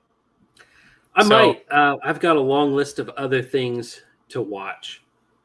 Ash. Again, the animated one with Joseph Feeney was weird. What's his face was excellent in it. Oh my! John Malkovich is he's like a pagan priest that eventually becomes like a Christian priest because he's like kind of a patsy type dude. So he's just going with whatever the powerful religion at the time is. I thought he was hilarious in that. The best Beowulf film is The 13th Warrior with Antonio Banderas. It's been a long time since I've seen that, dude. Interesting. My dad had that on VHS. Like he recorded it off TV because you could do that back then when we had VHS. Alrighty. All right. Well, I do want to get into the debunking. Ooh, I'm gonna debunk. I'm gonna debunk so hard. Well, ladies and gentlemen, Charlie Kirk was shot in the chest and the bullet ricocheted into his neck. The neck wound is not an exit wound. So this guy's still got his own kind of pet conspiracy theories, right? But not in the chest. But it was his earpiece flying off of his head. So that thing that you saw in the video, you are not imagining things. That really was something flying off of his head. What is this? Wait. Where are these stills coming from? Is there a video that this is? This is from that same video that I showed you, only zoomed in. Or actually, no. No, that's a different. No, that's a different view. I haven't seen this video. Yeah, this back direction, the bullet would have been coming over the top of this camera if it came from this direction, and that is his earpiece flying off. This is the angle that I showed you earlier. Yeah. Where you see this thing that could plausibly have been splatter. It was his earpiece. Yeah, but where is this video that he's getting the stills from? I did not grab that video. Okay. But that video is available. It was one of the things that I did see. But this pause right here, because the thing is, the quality is such that as a video, you don't always see that perfect right angle of the thing in his hair. Yeah. And as a matter of fact, people are using that same video to say, oh, look, that's the entrance wound. because they'll pause it on the frame right before this one, and you're only seeing a small part of this, right, kind of up and over his ear. Like that flash of gray, that was the entrance wound. And then different people are grabbing, this picture and saying, see that thing flying off his head, that was blood splatter. But if you evaluate it rationally, if you take your time and look at it, this is his earpiece flying off of his head. Another guy did an evaluation where he looked at it. He's like, look, you can clearly see the way his body flinches is from getting shot in the front. The energy dumps into his body and his body is thrown backwards in the chair. Whereas if he had been shot from this direction, he would have flinched that way, which he did not do. And we're going to revisit our buddy, Range Day Bro, and let's see what he has to say. Ladies and gentlemen, welcome back to the channel for another Real Talk episode. It brings me no pleasure today to continue the discussion of the Charlie Kirk assassination. Obviously, a horrific and tragic event. In the last video I put out on this, attracted a whole hell of a lot more attention than I ever expected. So thank you to every single one of you guys who liked and commented and shared that video. At the time when I put it out, I was 100% convinced of certain things that we may have new evidence contradicting directly. Actually, we do have new evidence directly contradicting one of the main claims in that video. I don't think it absolutely negates all the other claims, but we're going to go through that and discuss it today and show you guys exactly what the counterpoints were to my argument. And I really don't even want to call it my argument. It's just a theory. I'm not married to any one theory, guys. I'm out here trying to discover the truth just like all of you are. And if I am wrong in that theory, in that video that I put out, I will be more than willing to admit that I'm wrong and show the evidence and the proof that I was incorrect and set the record straight. So today we're going to talk about it. Again, I don't think this evidence disproves that theory of Charlie getting shot from his back right completely, but it does disprove one part of it, I believe, which is the blood splatter that I believed I was seeing. Turns out it's most likely Charlie's necklace. And let's just go ahead and show you guys the footage here. So Jesse on fire. Now, people are saying it was his necklace. As I showed pretty conclusively, it was actually his earpiece. But, he's going to show footage of, that thing flying off, and it's quite clearly not blood splatter. So, Shot further and alluding to an earpiece, and there being an earpiece or not being, there was not an earpiece. It's been confirmed by Candace Owens, and she confirmed he was also not wearing body armor. So those are two facts, if you want to call them that. She was told. Okay. If Candace Owens is your source on things at a location where she was not, I don't know that that's necessarily a good source. Candace is a pretty decent. I'll say this. I think Candace is a good person, but she does report hogwash. She is not beyond that. And as the picture I showed quite clearly demonstrated, that was some kind of an earpiece, something in his hair that gets knocked off when he gets hit. But good on this guy for coming out and being like, look, his take is that's a necklace. Whatever it is, it's definitely connected by a wire to something under his shirt, which you can see why somebody would think that is a necklace. But yeah, the thing does come flying off when he gets hit. And it is quite clearly not a part of his body. And from this angle, which is the angle you were asking about before, it's quite clearly also not blood.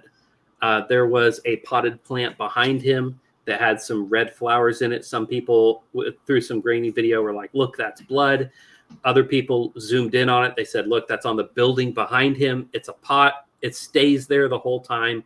The red is not blood. It's just some flowers. There are several things to demonstrate that this was not, a shot from behind. There, or at least not in the way that it's being portrayed. There is no hole on this side of his head. No hole appears, no blood comes out. What we do have is the one shot that happens from up front in his neck. Blood comes out. But like I said when we started this video, the point of conspiracy theory, that practice is theorizing. And theories change with more information. And good on this guy for changing when he got new information, because there was no need for him to do that. His other video got 334,000 likes, 6.3 million views. This is his biggest video ever. There was no need for him to walk this back. There was no need for him to come out and say, look, yeah, you're right. That was an earpiece or a necklace. It was not blood. But he did. So kudos to him for that. He's still convinced that there was something else because of the flash. And I thought I had, but I neglected to put it in here. So I'll just go over it manually. But the flash in the window, what's on the other side of that window is a room, and that is the top part of the room. Like it's a 14-foot ceiling. The guy would have had to been 12 feet off the ground for you to see that flash through the glass. So it's more than likely a reflection on the glass. And there was a guy who did the calculation. He said, look, if that is the muzzle flash, do you know where it came from? The direction of the shot, as it is theorized to have come from. Now, the idea that a flash could travel that far, be caught in a reflection in broad daylight, it's a little questionable if that is the speed of light, bro. You know how fast the speed of light is? Yeah, but it's competing Super with fast, other bro. light pollution. It's like it's got to be like 100 miles an hour. It's got to be like the fastest, man. That reminds me. There was so when I was a kid, we had a basement where I lived in Germany, and we had a light switch that was right as you came down the basement stairs. You'd reach over and hit the light switch. What I'd do is I'd hit the light switch and I would race to the other side of the basement and touch the wall before the light came on. And so I told my dad, I ran faster than the speed of light because I turned on the switch and I got to the other wall. And I did this for weeks until I finally beat it. I was like, I did it. And he told me, son, that's not the speed of light. The speed of light, and he explained it, the light from the bulb to where it hit you, to you it's instantaneous. He said, what you ran faster than was the 1950s wires that are in this concrete wall. Yeah. And that's not the speed of light. That's the speed of very old electric copper wire. Yeah. You ran faster than the speed of when guys used to do their own electricity. Yeah. Yeah. There's a very funny, if y'all don't follow him on Instagram and Facebook, there's a guy, King Trout. He's hilarious. And one of his videos, he's looking at some wiring, and he's got an old lady voice in the back. He says, so who did you say did your wiring? She says, oh, my nephew, Jared, he did my wiring. He's like, so when did his house burn down? She's like, oh, that was 2 years. How did you know his house burned down? He's like, just a feeling. Yeah. He saw it. All right. So, the flash could have been something else, or it could actually have been the rifle. And if it was, there's no reason that it couldn't have been from the direction as originally reported. And the splash of blood that seems to come off of his head is not blood at all. It is an earpiece or maybe a necklace that flies off of him after he gets shot. So you're saying that I was right to be skeptical. You were right. You really pushed it, too. You were really pushing it. You were really trying to screw me, dude. What's up with that, man? You're trying to make me look like an idiot. If I present my very best case, I could definitely, because people think, oh, well, conspiracy theorists are all dumb. That's why they believe these things. But when you actually get down to it, there are explanations, but they're not necessarily the most obvious explanations for a lot of these things. Yeah.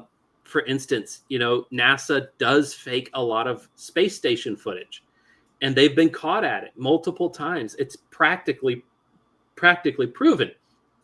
And people then jump from that to say, oh, there's no space station.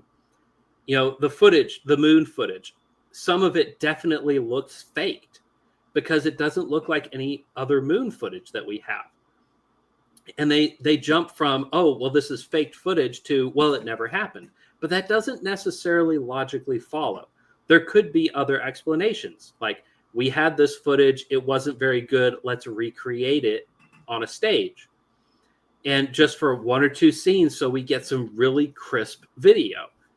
And people could do something like that and then misrepresent what they're showing you because they don't want to be embarrassed by, we lost the footage or we damaged the footage or whatever. There are often explanations to these things that are more believable. And Occam's razor, man.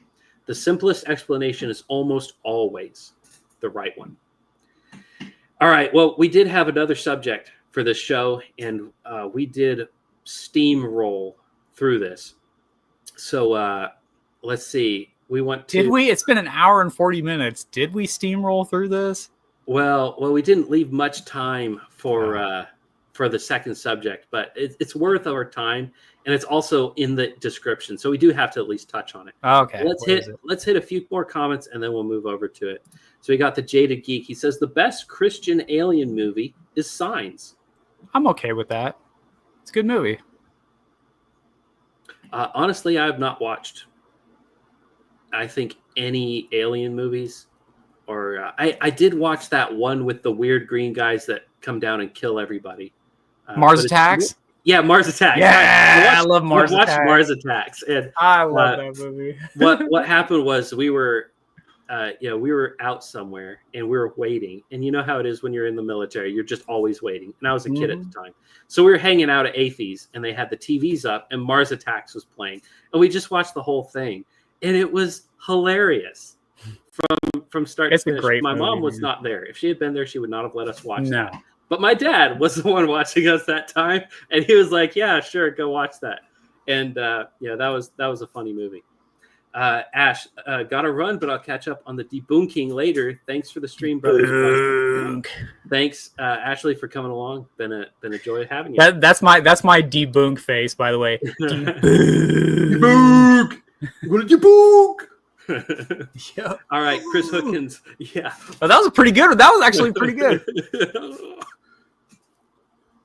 So Chris Hookins says, "Hey there, boyos. Chris, good to have you again. Good to see you." Yep. All right. That looks like we're caught up on comments. Let's go into our next video. And you're not on Twitter right now, so you may have missed all of the drama. No, this is exciting for me because I have no idea what we're doing right now. So the King's Hall podcast, which is put out by the Ogden boys, it's pretty much a podcast between Brian Sauvé and Eric Kahn, two great guys, friends of the show, or at least they are aware of the show. They haven't been on, but that's my mission, is to get Eric Kahn on the show. So I'm going to have to reach out to him. We're going to for him to actually read my Robin Hood manuscript and publish it. Guys, look. Yeah, what is this? There are not enough Robin Hood books in the world. This is the one. Do I know this one? I don't know. So this one is also illustrated by N.C. Wyeth, which this is the one I grew up reading. This is the one that was on my parents' shelves. Okay. And, dude, N.C. Wyeth. Oh, yeah. Cool. Just incredible painter. But, here's this scene. Robin Hood and his companions lend aid to Willith the Green from ambush. Their arrows flew together, marvelous shots, each finding its prey. Page 156.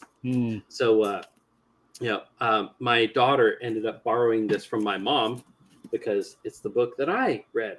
And my parents still have it. And I love it. That's... I read another version when I was younger, but it was abridged, and you never know how much. When I was a kid, I did not know what abridged meant, and when I discovered what abridged meant, I felt betrayed and angry. Kind of like when I was a kid going to my fundamentalist Baptist church, I always wore a tie. And then one day I watched my pastor untie his tie, and I realized there was more to ties than a mere clip-on. And from then on, I never wore a clip-on because I felt betrayed and angry. My childhood unabridged story was I used to think that the word was unabridged. Oh, but I didn't really know what it meant. But I thought you can see how that would work. Yeah, but I thought that means it's all in one book. It's unabridged. It's all together. It makes and my sense. Teacher was like, "No, idiot." No, I'm just kidding. No Tylenol, baby. That's not what that means.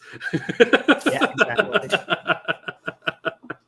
All right. So anyhow, they put out a video where they talked about the stabbing of the girl on the train, and in it they had some things to say, and the internet exploded. So first off, oh boy, what a nice beard. I just gotta say, my God, you're doing great. Nice beard. Doing great. Let's say that somebody was coming into our church and they're black, and would they be eligible for membership in our church? Yes, they of course they would. They'd be eligible for membership in our church. But would they be permitted to participate in, embody, and practice what I would call Black culture generally in our church? The answer is absolutely not. Why? Because the characteristics that mark Black culture as a generalization, in the same way Paul's talking about Cretans on Crete, they are evil, murderous, violent, bestial people. They steal, they kill, they destroy. They are sinful to the core. They have besetting sins that are like fatherlessness, sexual immorality. They molest children at a high rate. All of any criminal statistic that you could look at, almost pretty much without exception, they excel at them. Black culture. And it's even interesting. I mentioned it before, but like the black guy on TikTok, he was saying, he's like, y'all crazy. Like, you talking about this person like it's mental health. He said, that ain't no mental health. That's a demon. Yeah. So, I mean, a lot of people are seeing that. Like, this behavior is demonic. To walk up to a white girl. But yeah. And to cut her throat. Because she's white. Because she's white, and be like, yeah, we got that white girl. We got that white girl. And when you think about it, you look at that culture and you say, what are the besetting sins and characteristics of it? And then you say, could somebody come in a lawful church membership embodying that culture? No, they have to self-consciously repudiate that culture. All right. So the Civil Rights Act killed her. Man, these guys are getting pretty bold, man. I didn't realize this is the trajectory here. Oh yeah. At one point in the video, Brian says, we are the far right. Like there's nothing more extreme right than us. And in the group chat, we had some thoughts. Yeah. So, yeah.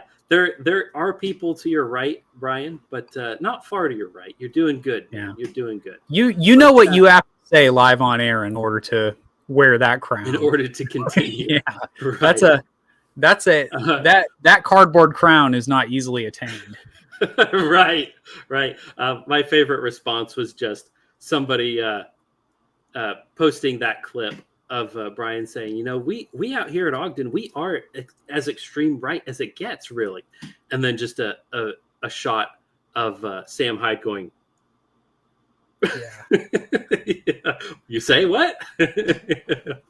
But anyway, you can see why some people might be offended by that, right, Sean?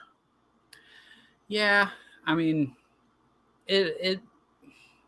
they know it's true though. Like, that's why, it's the reason I know for a fact that what they're saying is true is because the libertarian type guys will say Black culture doesn't exist, that there is no such thing as Black culture.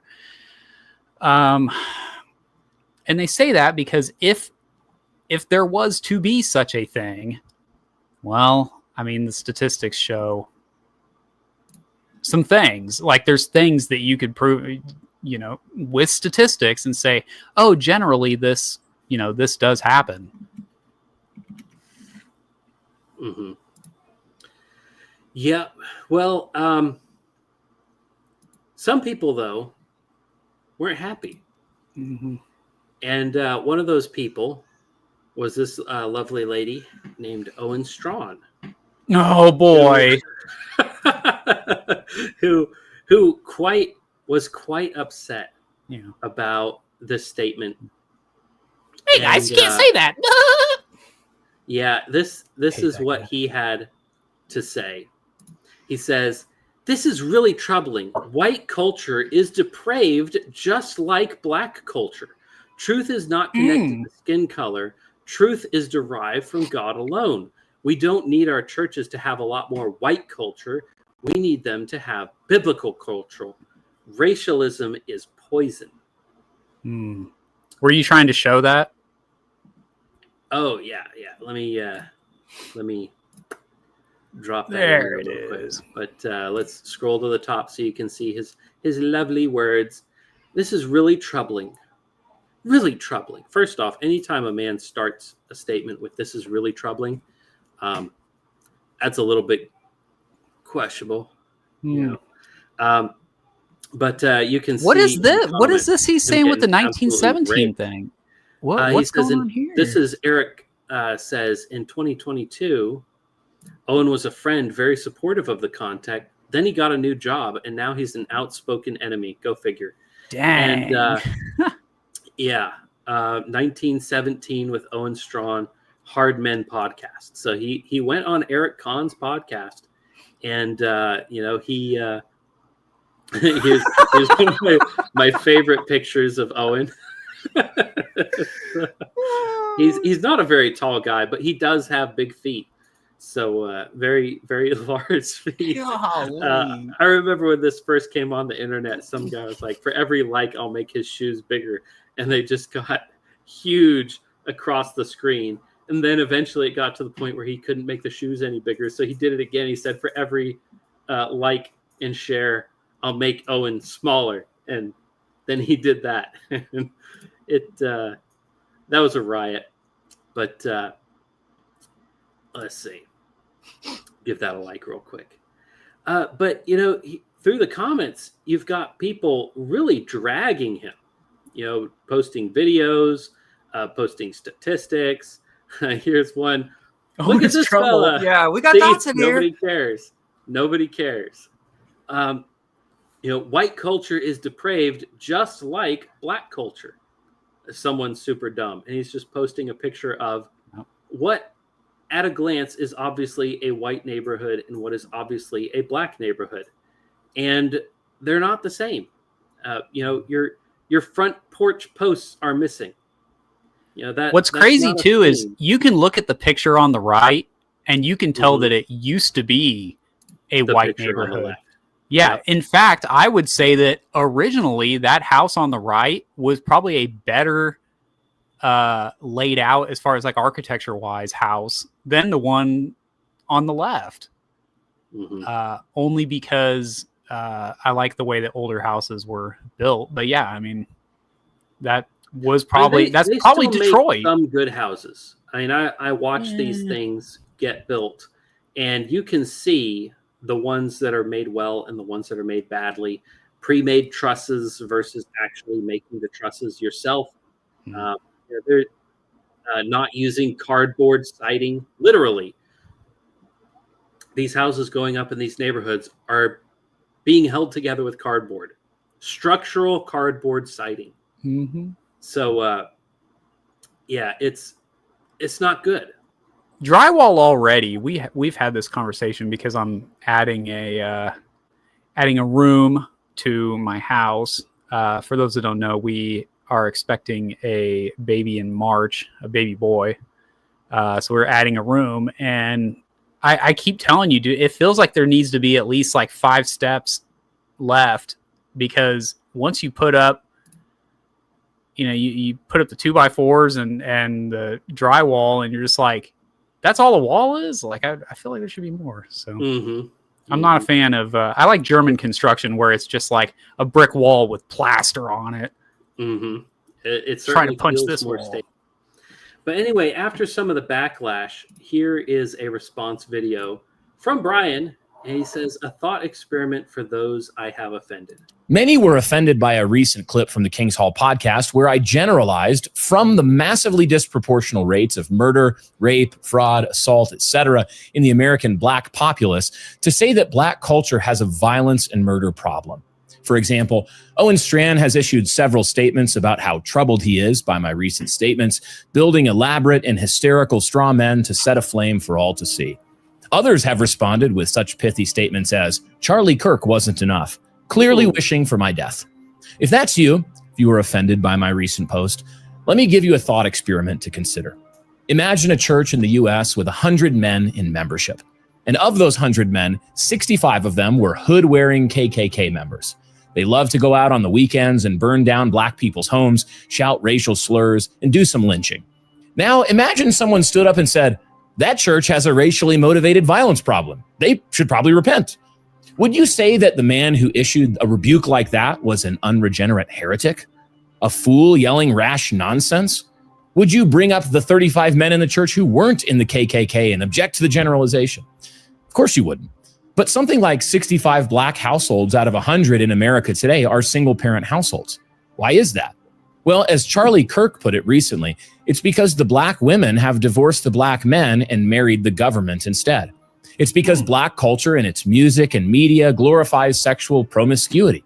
It's because there's not a strong social stigma against impregnating a woman you aren't going to marry in the Black culture broadly today. Black fatherlessness is not an excuse for Black culture. It's rather another defect of Black culture. So may I make a lawful generalization from these data points about Black households? May I issue such a rebuke in the hope that Black Americans would repent of these sins? I think the answer is obviously yes. I think I can make a similar rebuke concerning murder, violence, fraud, rape, and many other besetting sins of Black culture in America. In my own congregation, 99% of my time is spent calling my people to specific repentance for our own specific sins. We help our people walk through the besetting sins of our own peoples and families, repudiate them, and walk in the light of Christ rather than the follies of our forefathers. So before you shout at me about how racist I am, maybe pause for a moment and soberly consider the rebuke. I give it because I don't want Blacks in America to be like this. I want them to repent, just as I want my own people to repent of their feminism, their abortion, their birth control, their abandoning of their children to government schools that hate them, and many other sins. So eminently reasonable. Just wanted to point out again some of the things he said. There are people to the right of Ogden, because even the framing of that kind of assumed a little more than it ought to have. And I'll just leave it right there. But, that seems like a very reasonable thing to say. And, this is all within the context of Paul's talking about the Cretans. He says they're always liars, evil beasts, lazy gluttons. And then what does he say? Therefore, rebuke them sharply, so that they may be sound in the faith. And notice that Paul doesn't say, Cretan culture is evil, lazy. He says Cretans. Well, I think that the more important thing to point out is that the phrase, even their own poets say that Cretans are old liars. Their own poets, even their own rappers say. And that's where I'm going with it, is if you took that and you said, even their own poets say, money, hoes, and clothes, all upstanding gentleman of the Black community knows. Even their own poets say, right? Like, well, that's how they're talking about themselves. Like their most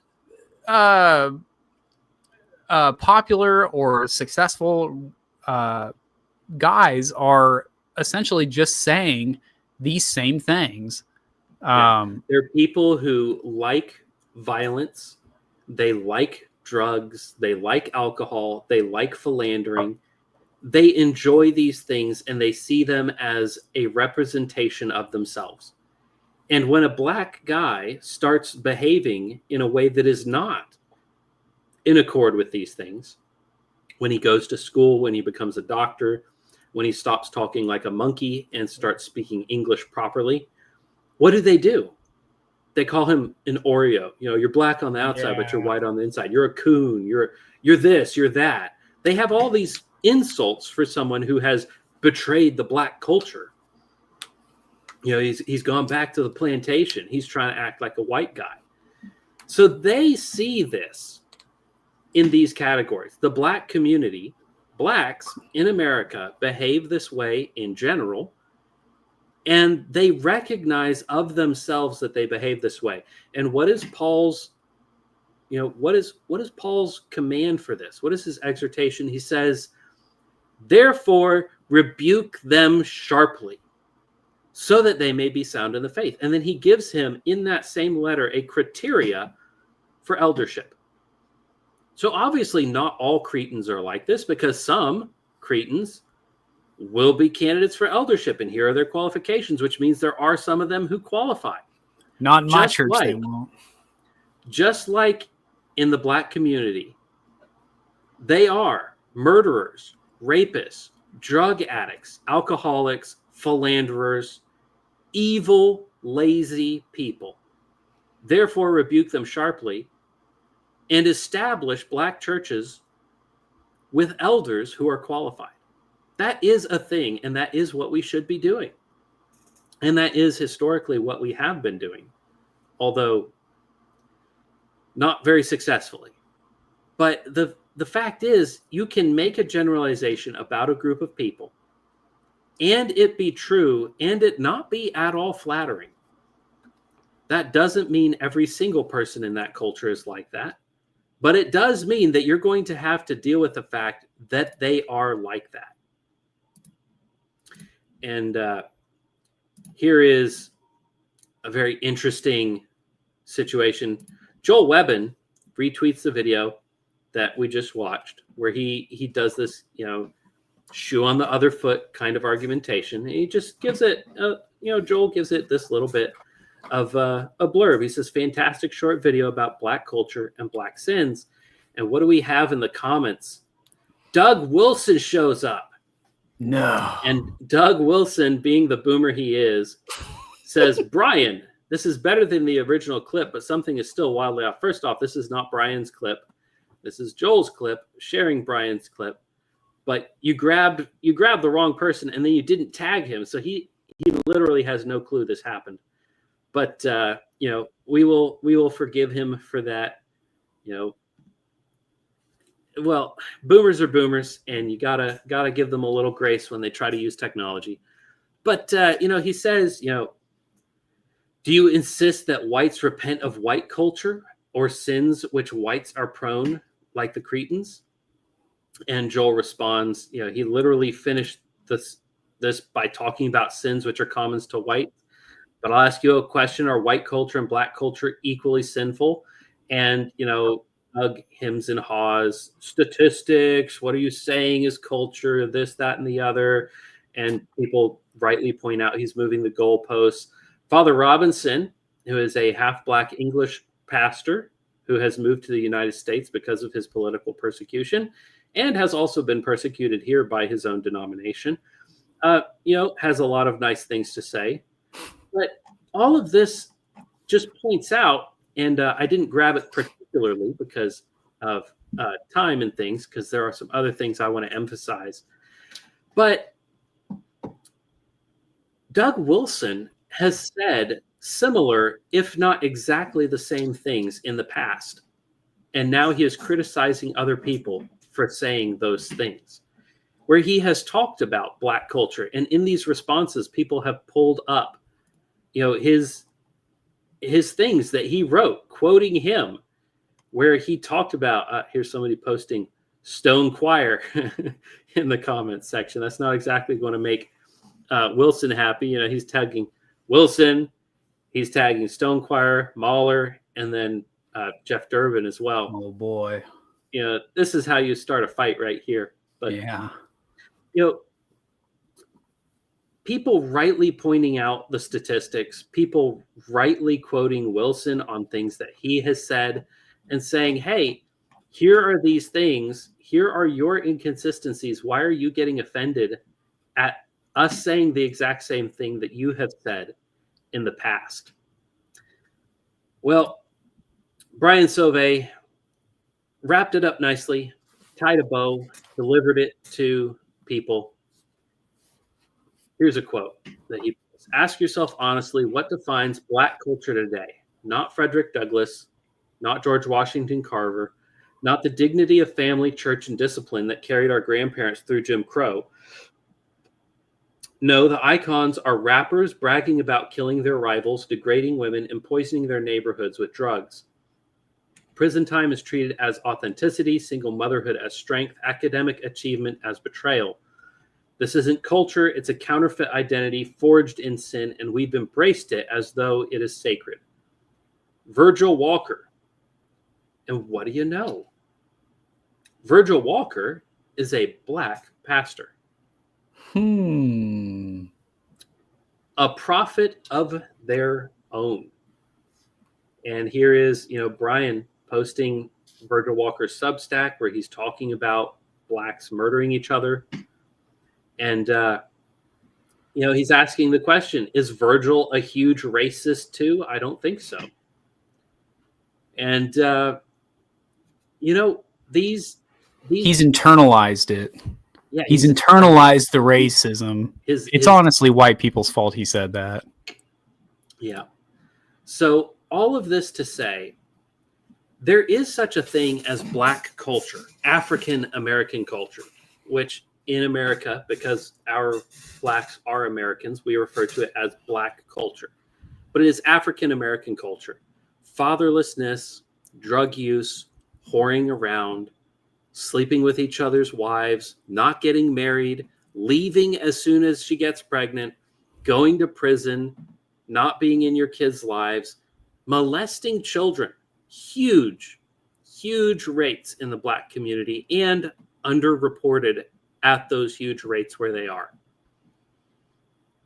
These are very serious, evil sins that are commonplace in that community. Therefore, rebuke them sharply. Therefore, rebuke them sharply. Don't hem and haw. Don't talk about how it's actually Whitey's fault. Don't talk about, well, we was slaves for 300 years. Well, we was kings, but we was slaves. It's all your fault. You know, you brought us here, did this to us, and now look at us. It's all your fault. Muhammad Ali, the boxer, Cassius Clay, quite famously said, you know, I'm glad that my great-grandparents were brought over here on a slave ship. Because if they hadn't, I'd be in Africa worshiping mud on a stick. He said that? And, you know, he became a Muslim, so not much of an improvement. But the point is, you know, yes, some bad things did happen. There were people who were enslaved, put on boats, brought over to a new country, and many of them died in transit, and many of them died here. But do you know what those Blacks received when they got to the New World? They received Christianity at the hands of their masters. They received the mercy of God in the Eucharist delivered to them on Sunday morning in their Black churches. And that's worth it. If you look in the grand scheme of things, God used something that was bad. What their brothers intended for evil, when they sold them into slavery, God used for good to save many souls alive. That is the Black culture that should be being emulated. Gratitude for a bad thing that God used to bring salvation to the Black community. And that is something that can be encouraged and embraced in the Black community. But it's not. Right now in the Black community in America, what is encouraged is gaudy clothes, expensive cars, and cheap hookers purchased from the proceeds of crime, violent crime. That is what is treasured by these people. That is what they want to do. Therefore, rebuke them sharply that they may be sound in the faith. Anyhow, I'll get off my soapbox. Comments? Yeah, let's roll through the comments. Jaded Geek says, nice Wrathacon reference, Sean. Of course. I have one of these days, Jaded Geek, if we're ever just having a really slow show, make sure that you remind me of my Moby Dick theory that is related to the Captain Kirk versus Captain Picard debate. Okay. It is a thing that I have. Yeah. Owen, obviously, Owen Strahan. Owen lives entirely on the coattails of James White. It seems to be true. You know, they made that seminary, and then they like gave it a. They all took a picture, like the faculty, and then they tried to put a filter on it to make it look older, even though it was like a modern, like iPhone picture or something like that, so that it would look like the guys that founded Westminster. Man, dude, I've been having like gastro problems. Okay, the hard truth. This is Jaded Geek speaking. The hard truth is that blacks are better off on the plantation, both for themselves and for others. I agree as far as a temporary moment in time. Mm-hmm. I think that they were certainly better off then than they are now. It was going to serve as a transition from never having invented metallurgy to having invented the wheel, let alone metallurgy. Yeah, right. Well, the reason I bring up metallurgy is we don't ever talk about the wheel age, right? We talk about the Stone Age. We talk about the Bronze Age, or like the Copper Age, and then the Bronze Age, and we like all these. Well, like how far had they gotten at that point? Mm-hmm. In order to, or what level had they gotten to? Well, Sub-Saharan Africa hadn't gotten to any of those levels. They knew how to sharpen a stick and throw it. That was like about it. I have an inverse theory about human civilization because I am not an evolutionist. I do not believe that anybody ever invented the wheel. I believe that the wheel was lost. That technology was lost at Babel when the people were scattered. Some people went further and lost technology. Because if you think about it, if you have a societal collapse, the people who go the furthest, the fastest, aren't bringing anything with them. Or if they are, it's not going to last very long. So if you have a Tower of Babel event and the first people to leave take their tools with them, in 2 generations, they're going to be Stone Age because they didn't bring metallurgical technology with them. But if they only went over to Egypt or only went up to Lydia or across the Hellespont, they're going to have some primitive metallurgy with them, like copper and bronze. And then that can develop over time back into the Iron Age. But then you've got people who run all the way to Africa or all the way to Australia. And because of a generational IQ deficit, because they didn't bring things with them, they lose the technology to build structures, to use wheels. They never had any sort of metallurgy, and they just turn into a primitive hunter-gatherer, the survivors, because one would assume a lot of them probably died off.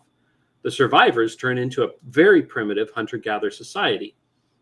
Then in South America, you've got somewhere where artisans land and they build giant structures and they do amazing things. In Southeast Asia, you have these ancient ruins where people show up right after the Tower of Babel. Southeast Asia, South America, Egypt, they all show up right about the same time, right when the Tower of Babel moment should have been, and they build amazing structures. And everywhere else in the world, you have people who don't have those things. People simultaneously who are living hand to mouth with Stone Age tools. It makes much more sense to me that the technology was lost than that, as they were evolving, they never invented wheels. Because I'm pretty sure Noah had wheels. Pretty sure he didn't make the ark without wheels. What about things like steel?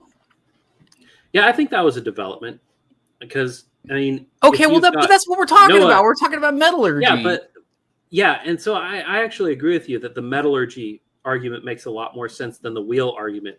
Yeah, because metallurgy had to be rediscovered after Noah and his sons landed. Because you pick 3. You and 3 of your bros are going to get on a boat, and the whole world's going to be destroyed, and then you're going to land and start over. You're not bringing nuclear science with you, right? You're going to have a limited number of things that you can bring with you, and then you're going to have to start over. So I think metallurgy was one of the things they brought with them. Well, probably not Iron Age metallurgy. Hey, bronze is pretty easy to make, and it's a pretty good tool. So I'm going to be I'm going to bring up in this whole conversation. A lot of people will say, if you bring up things that are true generally, right? Like that's exactly what Brian's talking about. He's talking about general truths. And if you are not an intelligent person, you're going to say, yeah, but I know a white guy who's a criminal. Yeah. Oh, well. Oh, Yeah, well, it's what the was I meme. thinking? Women are on average are 5'4", but I'm 5'7". Yeah. Sips coffee. Yeah. Yeah.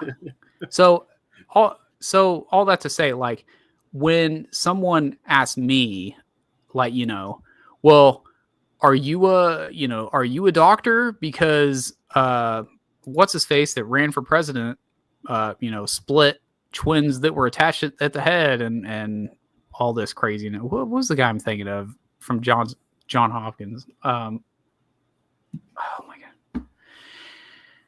I'm afraid I'm very bad with names. He's a brilliant doctor, but he, like, back in the 80s, he used to do some crazy stuff. But anyways, all that to say, yeah, if all of my family and all of your family and, or let's just say, like, everyone in the group chat, whichever, pick a group chat, right? All of us get off the ark. We're going to have to start everything from scratch. Like, I'm not like super, like, I know that bronze comes from copper and tin, and I know that copper is usually found because it's kind of green in the rocks. I have no clue how to find tin. Yeah, that's what I'm saying. Like, yeah, I don't personally have that. Like, I get that, but like, if it was just, if it was a civilization starting from like me and you and the other guys in the group chat and our families, whatever, we would get there a lot quicker on, the long timeline. We would get there a lot quicker than some other people. That's the general. Other group chats. Yeah, some other group chats would probably smoke us from day one. Yeah, but so that's my point. I'm going to skip like the Survivor TV show. I never watched it, but they famously had that episode where they split the guys and the girls, or maybe they did that a couple times. And the guys, they get to the island and they're making surfboards with sails, and they're playing out in the water, and they're cooking meat, and they're just having a great time. And the girls, meanwhile, can't start a fire. Yeah, like there is that sexual dynamic, but there are also differences in groups of people, demographically, who, if they had to start over, would lose more than others would. Yeah. I'm going to skip to this one here. Well, John Carter, we'll show it, but we won't read it. Yeah. Okay. And then, but we will read this one.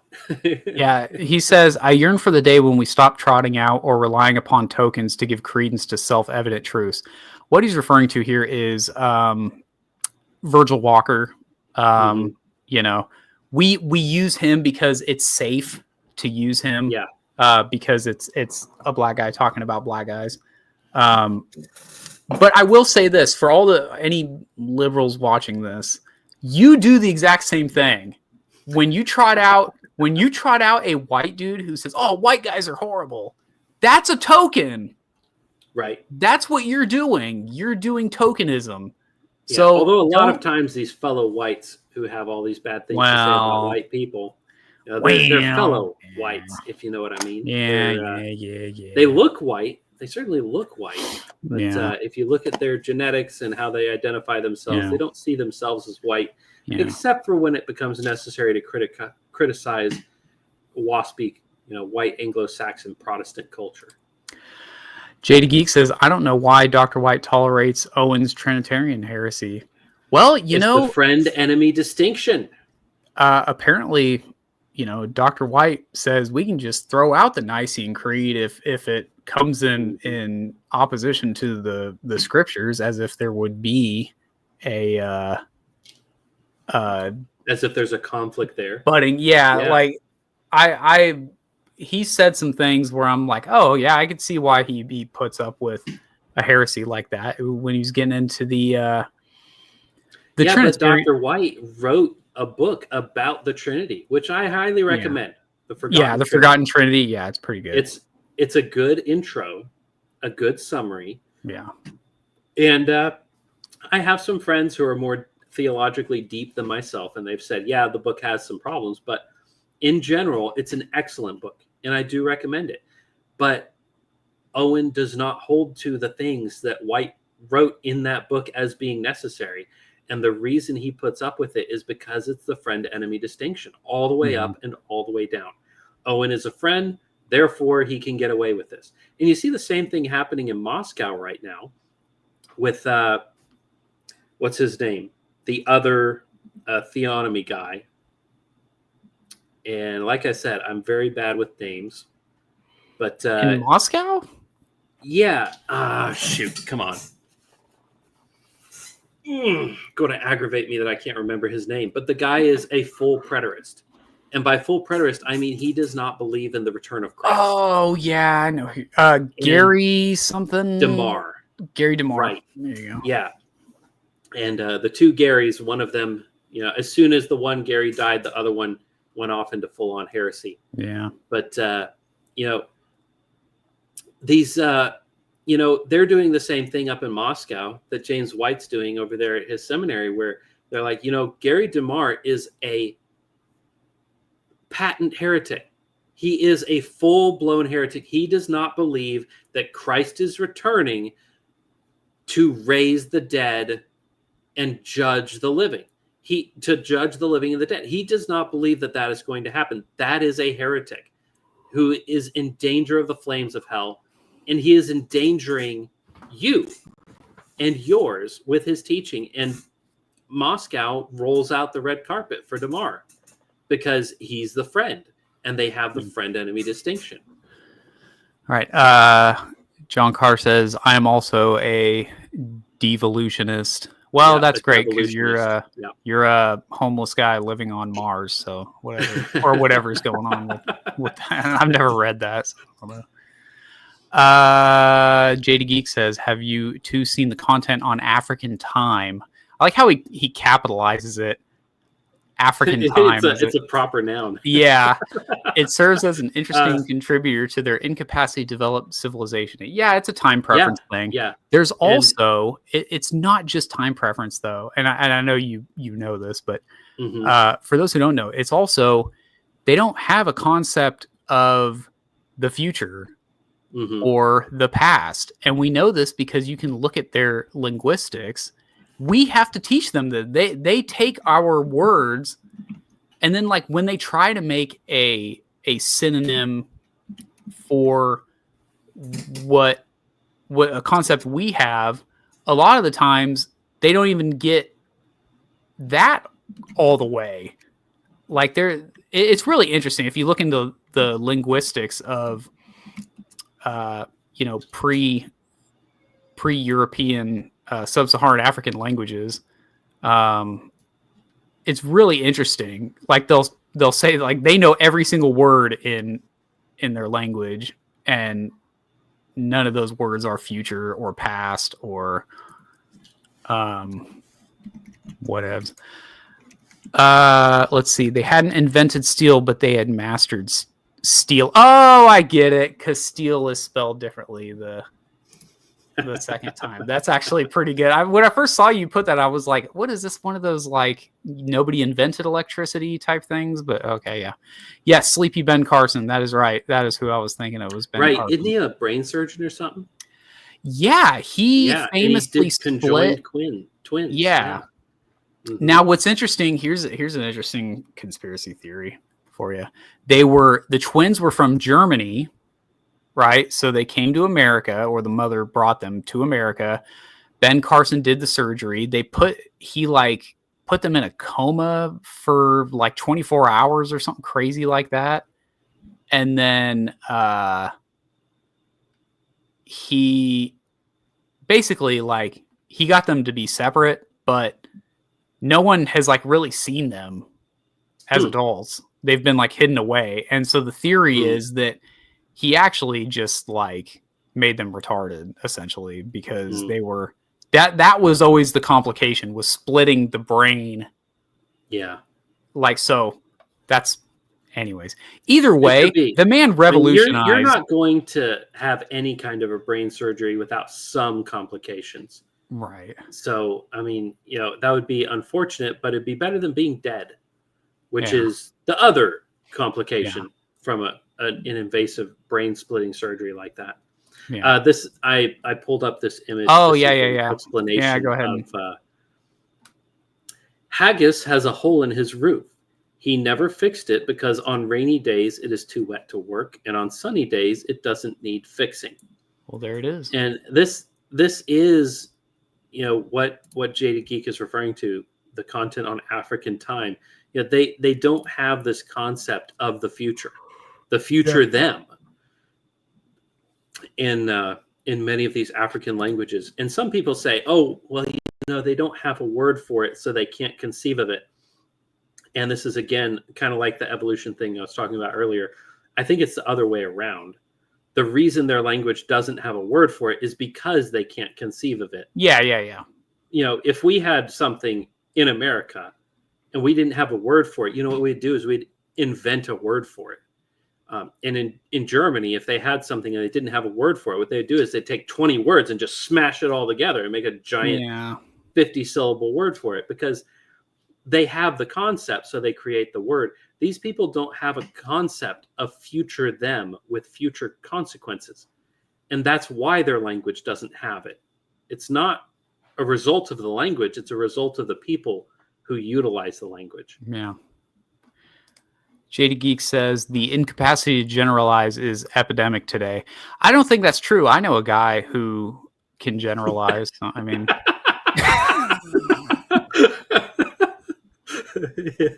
Yeah. I actually know a lot of people who can generalize and hear generalizations and not throw a fit. Yeah. Oh boy, The Forgotten Trinity is my favorite of his books. Yeah, I mean, it's a good one. Yeah, it's a very good his one. books. It's crazy. Like James White's books are pretty good. I mean, the older ones that I've read, I haven't read any new ones. If he's had any new ones, but the King James only controversy is still a great way to introduce yourself to textual criticism. I know people don't like the conclusions that he comes to, but I mean, some of them are pretty rock solid and airtight. I mean, do with that what you will, but yeah. And then his book on Islam, What Every Christian Needs to Know About the Quran. I read that over a weekend at a friend's house, just crushed through it. And it was very, very helpful to me, especially since at the time I was doing missionary work in India. Yep. And at the time I was doing missionary work with Hindus and Muslims and Buddhists. And the two people that I struggled the most to reach were the Muslims and the Buddhists. And listening to James White and reading his book really helped me to reach the Muslims. And Buddhists, I still just really struggle to reach them. At least I did when I was still doing it. Just because everything is so ethereal. It's where postmodernism comes from. That nothing is real, so you can't take it seriously. And it was like talking to vapors. It was quite discouraging. But yeah, he has good books, and I recommend them. The Forgotten Trinity, excellent book. What Every Christian Needs to Know About the Quran, excellent book. You read those books, and what it'll sound like is it'll sound like all of his podcast episodes that he's been doing since 1995 up till about 2012 when he started going off the rails and turned into a Twitter React channel, which is what I'm doing now. So, stones and glass houses.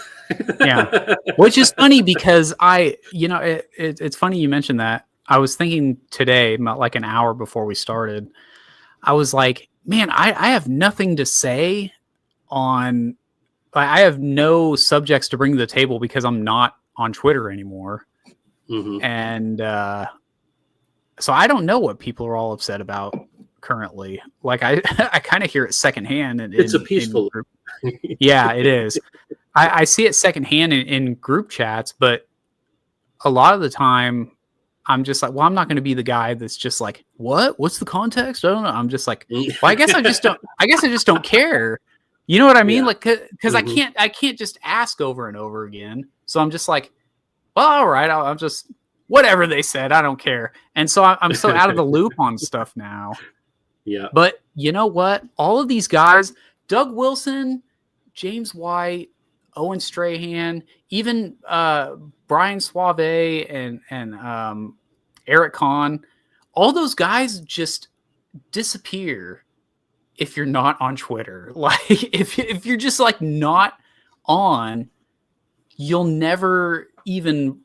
occasionally remember that they're there, and people who go to their churches care that they're there, or, you know, people who learn from them, whatever, go to conferences. But like, if you're not just constantly on Twitter or whatever you get your news from, it's a lot less important. You'll never, it's as if these people don't even exist because they're so removed. So, I mean, just to say, that's an option. I don't have to exist in your life. If you don't like me, you can just shut me out. You don't have to watch. You don't have to do nothing. And, you know, this is one thing. It kind of reminds me of this other thing that you hear a lot, especially in Reformed Christian circles, where people will say, who is the theologian that influenced you the most? And people will always be saying like, oh, Doug Wilson had a huge effect on me. Voddie Baucham was the first one to introduce me to James White, had a big effect. And honestly, James White is the reason that I am a Reformed Baptist, because I was raised fundamentalist and hating Reformed Baptists. I didn't know anything about them, but I knew that they thought people were robots and they made God into a tyrant. I went to college and I met Calvinists, and they seemed like perfectly fine people. A good friend of mine, Tyler. You know who you are, Tyler. I won't say your last name just in case, but you know, I spent a couple afternoons and evenings in his dorm room just talking to him about Reformed theology, and it really had an effect on me.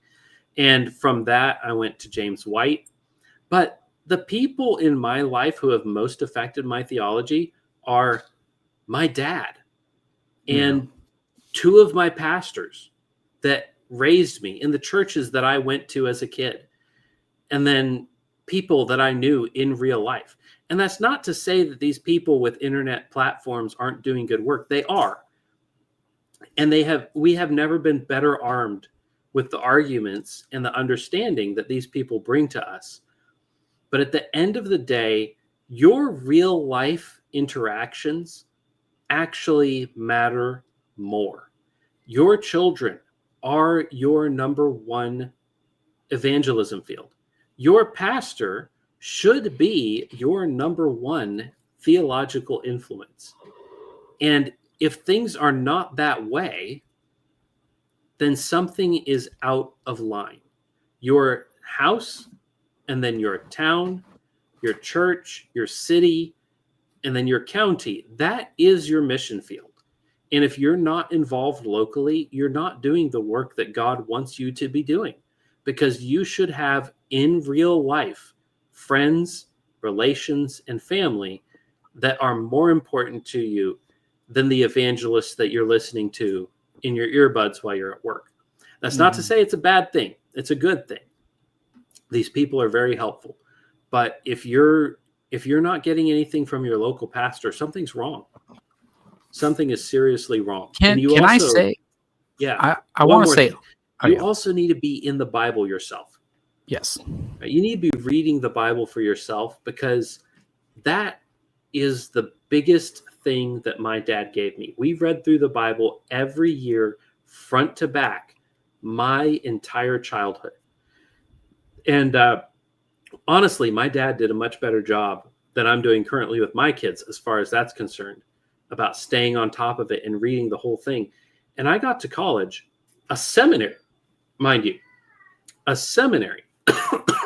And I was the most biblically literate person there. I'm not saying my theology was perfect, but I was the most biblically literate person there because my dad valued reading and studying and memorizing whole chapters of scripture when I was a kid. And that has been the biggest influence in my life. Someone who passed away this week that you mentioned, Dr. Voddie Baucham, was a huge influence on me. I met the man one time in my whole life. And it was really before he was the big name that he later became. It would have been around like 2008, if not in 2008. I was at California Baptist University, and he came to speak at what the university used to have, which they didn't have. So for those who don't know my timeline, I went there for about a year, and then I ran out of money, and then I joined the Army for 4 years, and then I went back. So that's my timeline. That's why sometimes I'll talk about, I'll talk about it. There was like pre-Army CBU and then like post-Army CBU. And before I went into the Army, so I was single, and they used to have a thing called Sikh Week. So Sikh Week was had to do with like dating and stuff, and so it was like you're seeking a spouse, essentially, is what Sikh Week was. It was a week for the single men and women, and they would have a special guest speaker, and Vodi Bakum was that special guest speaker for that week in 2008. And he showed up that first day. First of all, he's huge. If you've never seen, I guess he was. Massive. Pictures don't really do it justice. Like, he's a big dude, and he's not. He wasn't just tall. Like, he was like built, and he was young at the time too, so he was like really on it. And he came in, and he's threaded to the nines, man. And he made, and I only remember it because he made a comment about it, because he had said it, like, as the week went on, he was less dressed up. So like the first day he was like, full suit with like the pinstripe suit. Like, he looked good, man. Like he was, like I said, dressed to the nines. And then then the tie eventually came off, and then the jacket came off. And so he was still like dressed professionally, but it was like, each day he would lose a little bit. And what he said was that he didn't want to show up that first day not looking his best, because and he's right. I mean, I'll give it to him on this. He didn't explicitly say this, but like, he said it in a way that I understood what he was saying, is like, I didn't want all of you students to look at me as like, oh, it's just a black guy who's not taking this seriously. He wanted to come in as like I am like professional, I've got all these degrees and whatever. And anyways, all that to say, like, that week that he was there was when I met him, and it was real quick. It was like, this is my name, that's your name, glad to meet you, I'm out.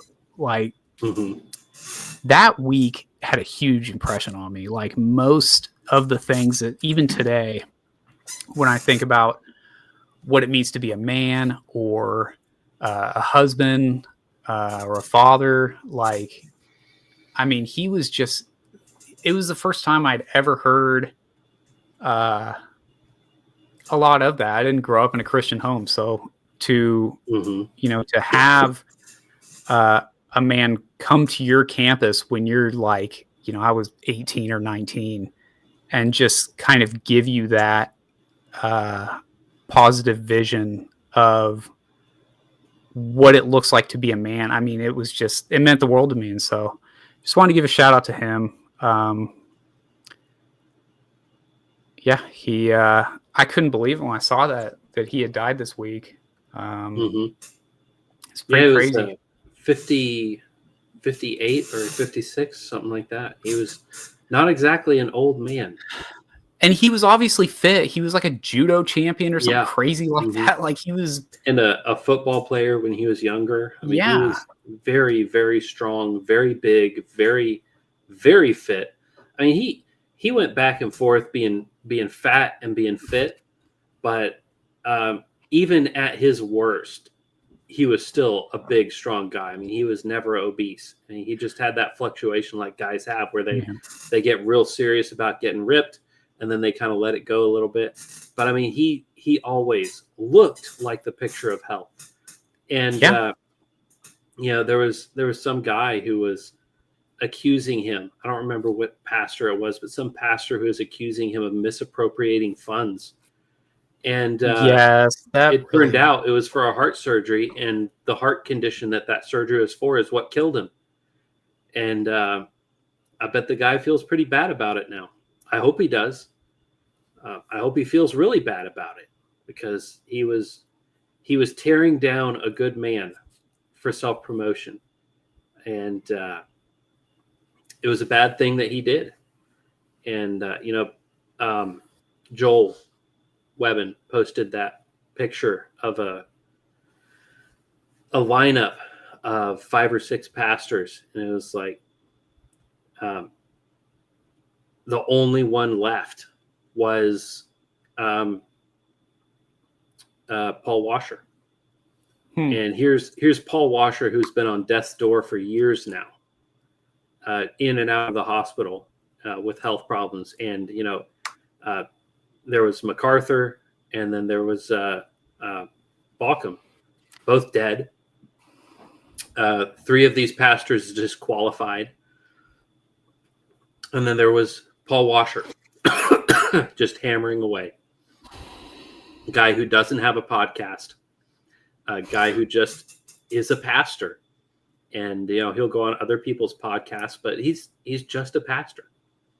And really respect him for a lot of the work that he does. I mean, just a fantastic guy. Just like Bauckham. I don't think Bauckham had a podcast either. He was just a pastor.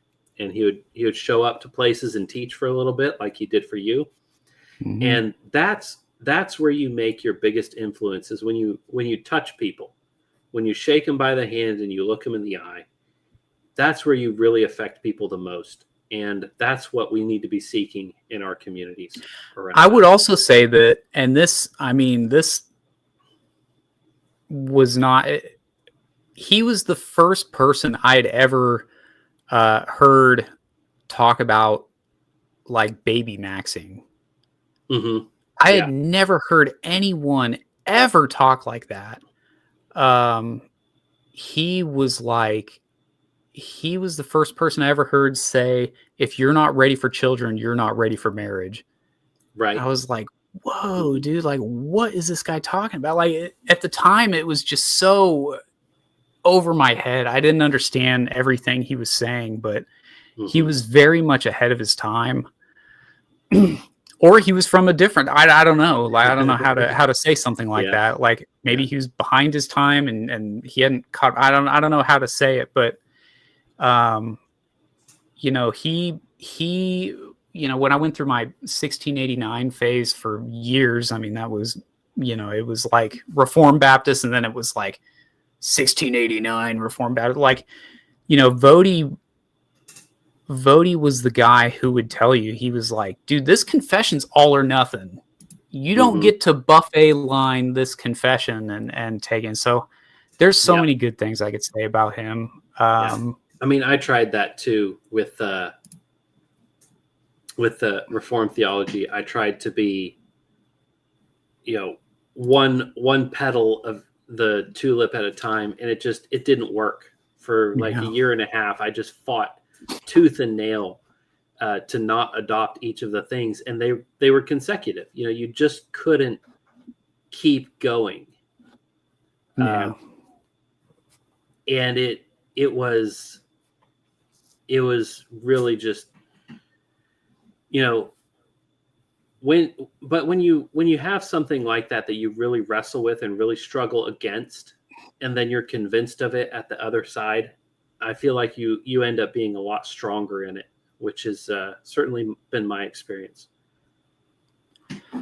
I'm sorry, that's I'm in my feelings this week over that. Right. That's all right. Do we want to show? With that said, no, we already answered that. So, we've been going for 2 hours and 45 minutes now. It's been a long show, and we have the after show for our coffee supporters, which I'm going to hop on and set that up and invite people in just to hang out and chill and talk.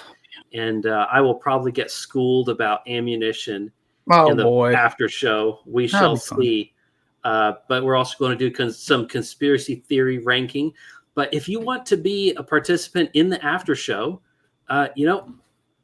join our coffee supporters. It's Buy Me a Coffee Stroke for Future Generations, the name of our show. There is a link in the description, and we will make ourselves available to the people who want to help support our show. We appreciate you very much. But we also appreciate you just for tuning in and listening and sharing the show. Share this with people that you feel it might be an encouragement to. And be strong, be courageous. Remember, the book of Revelation says that cowards go to hell. So be brave. Don't be afraid.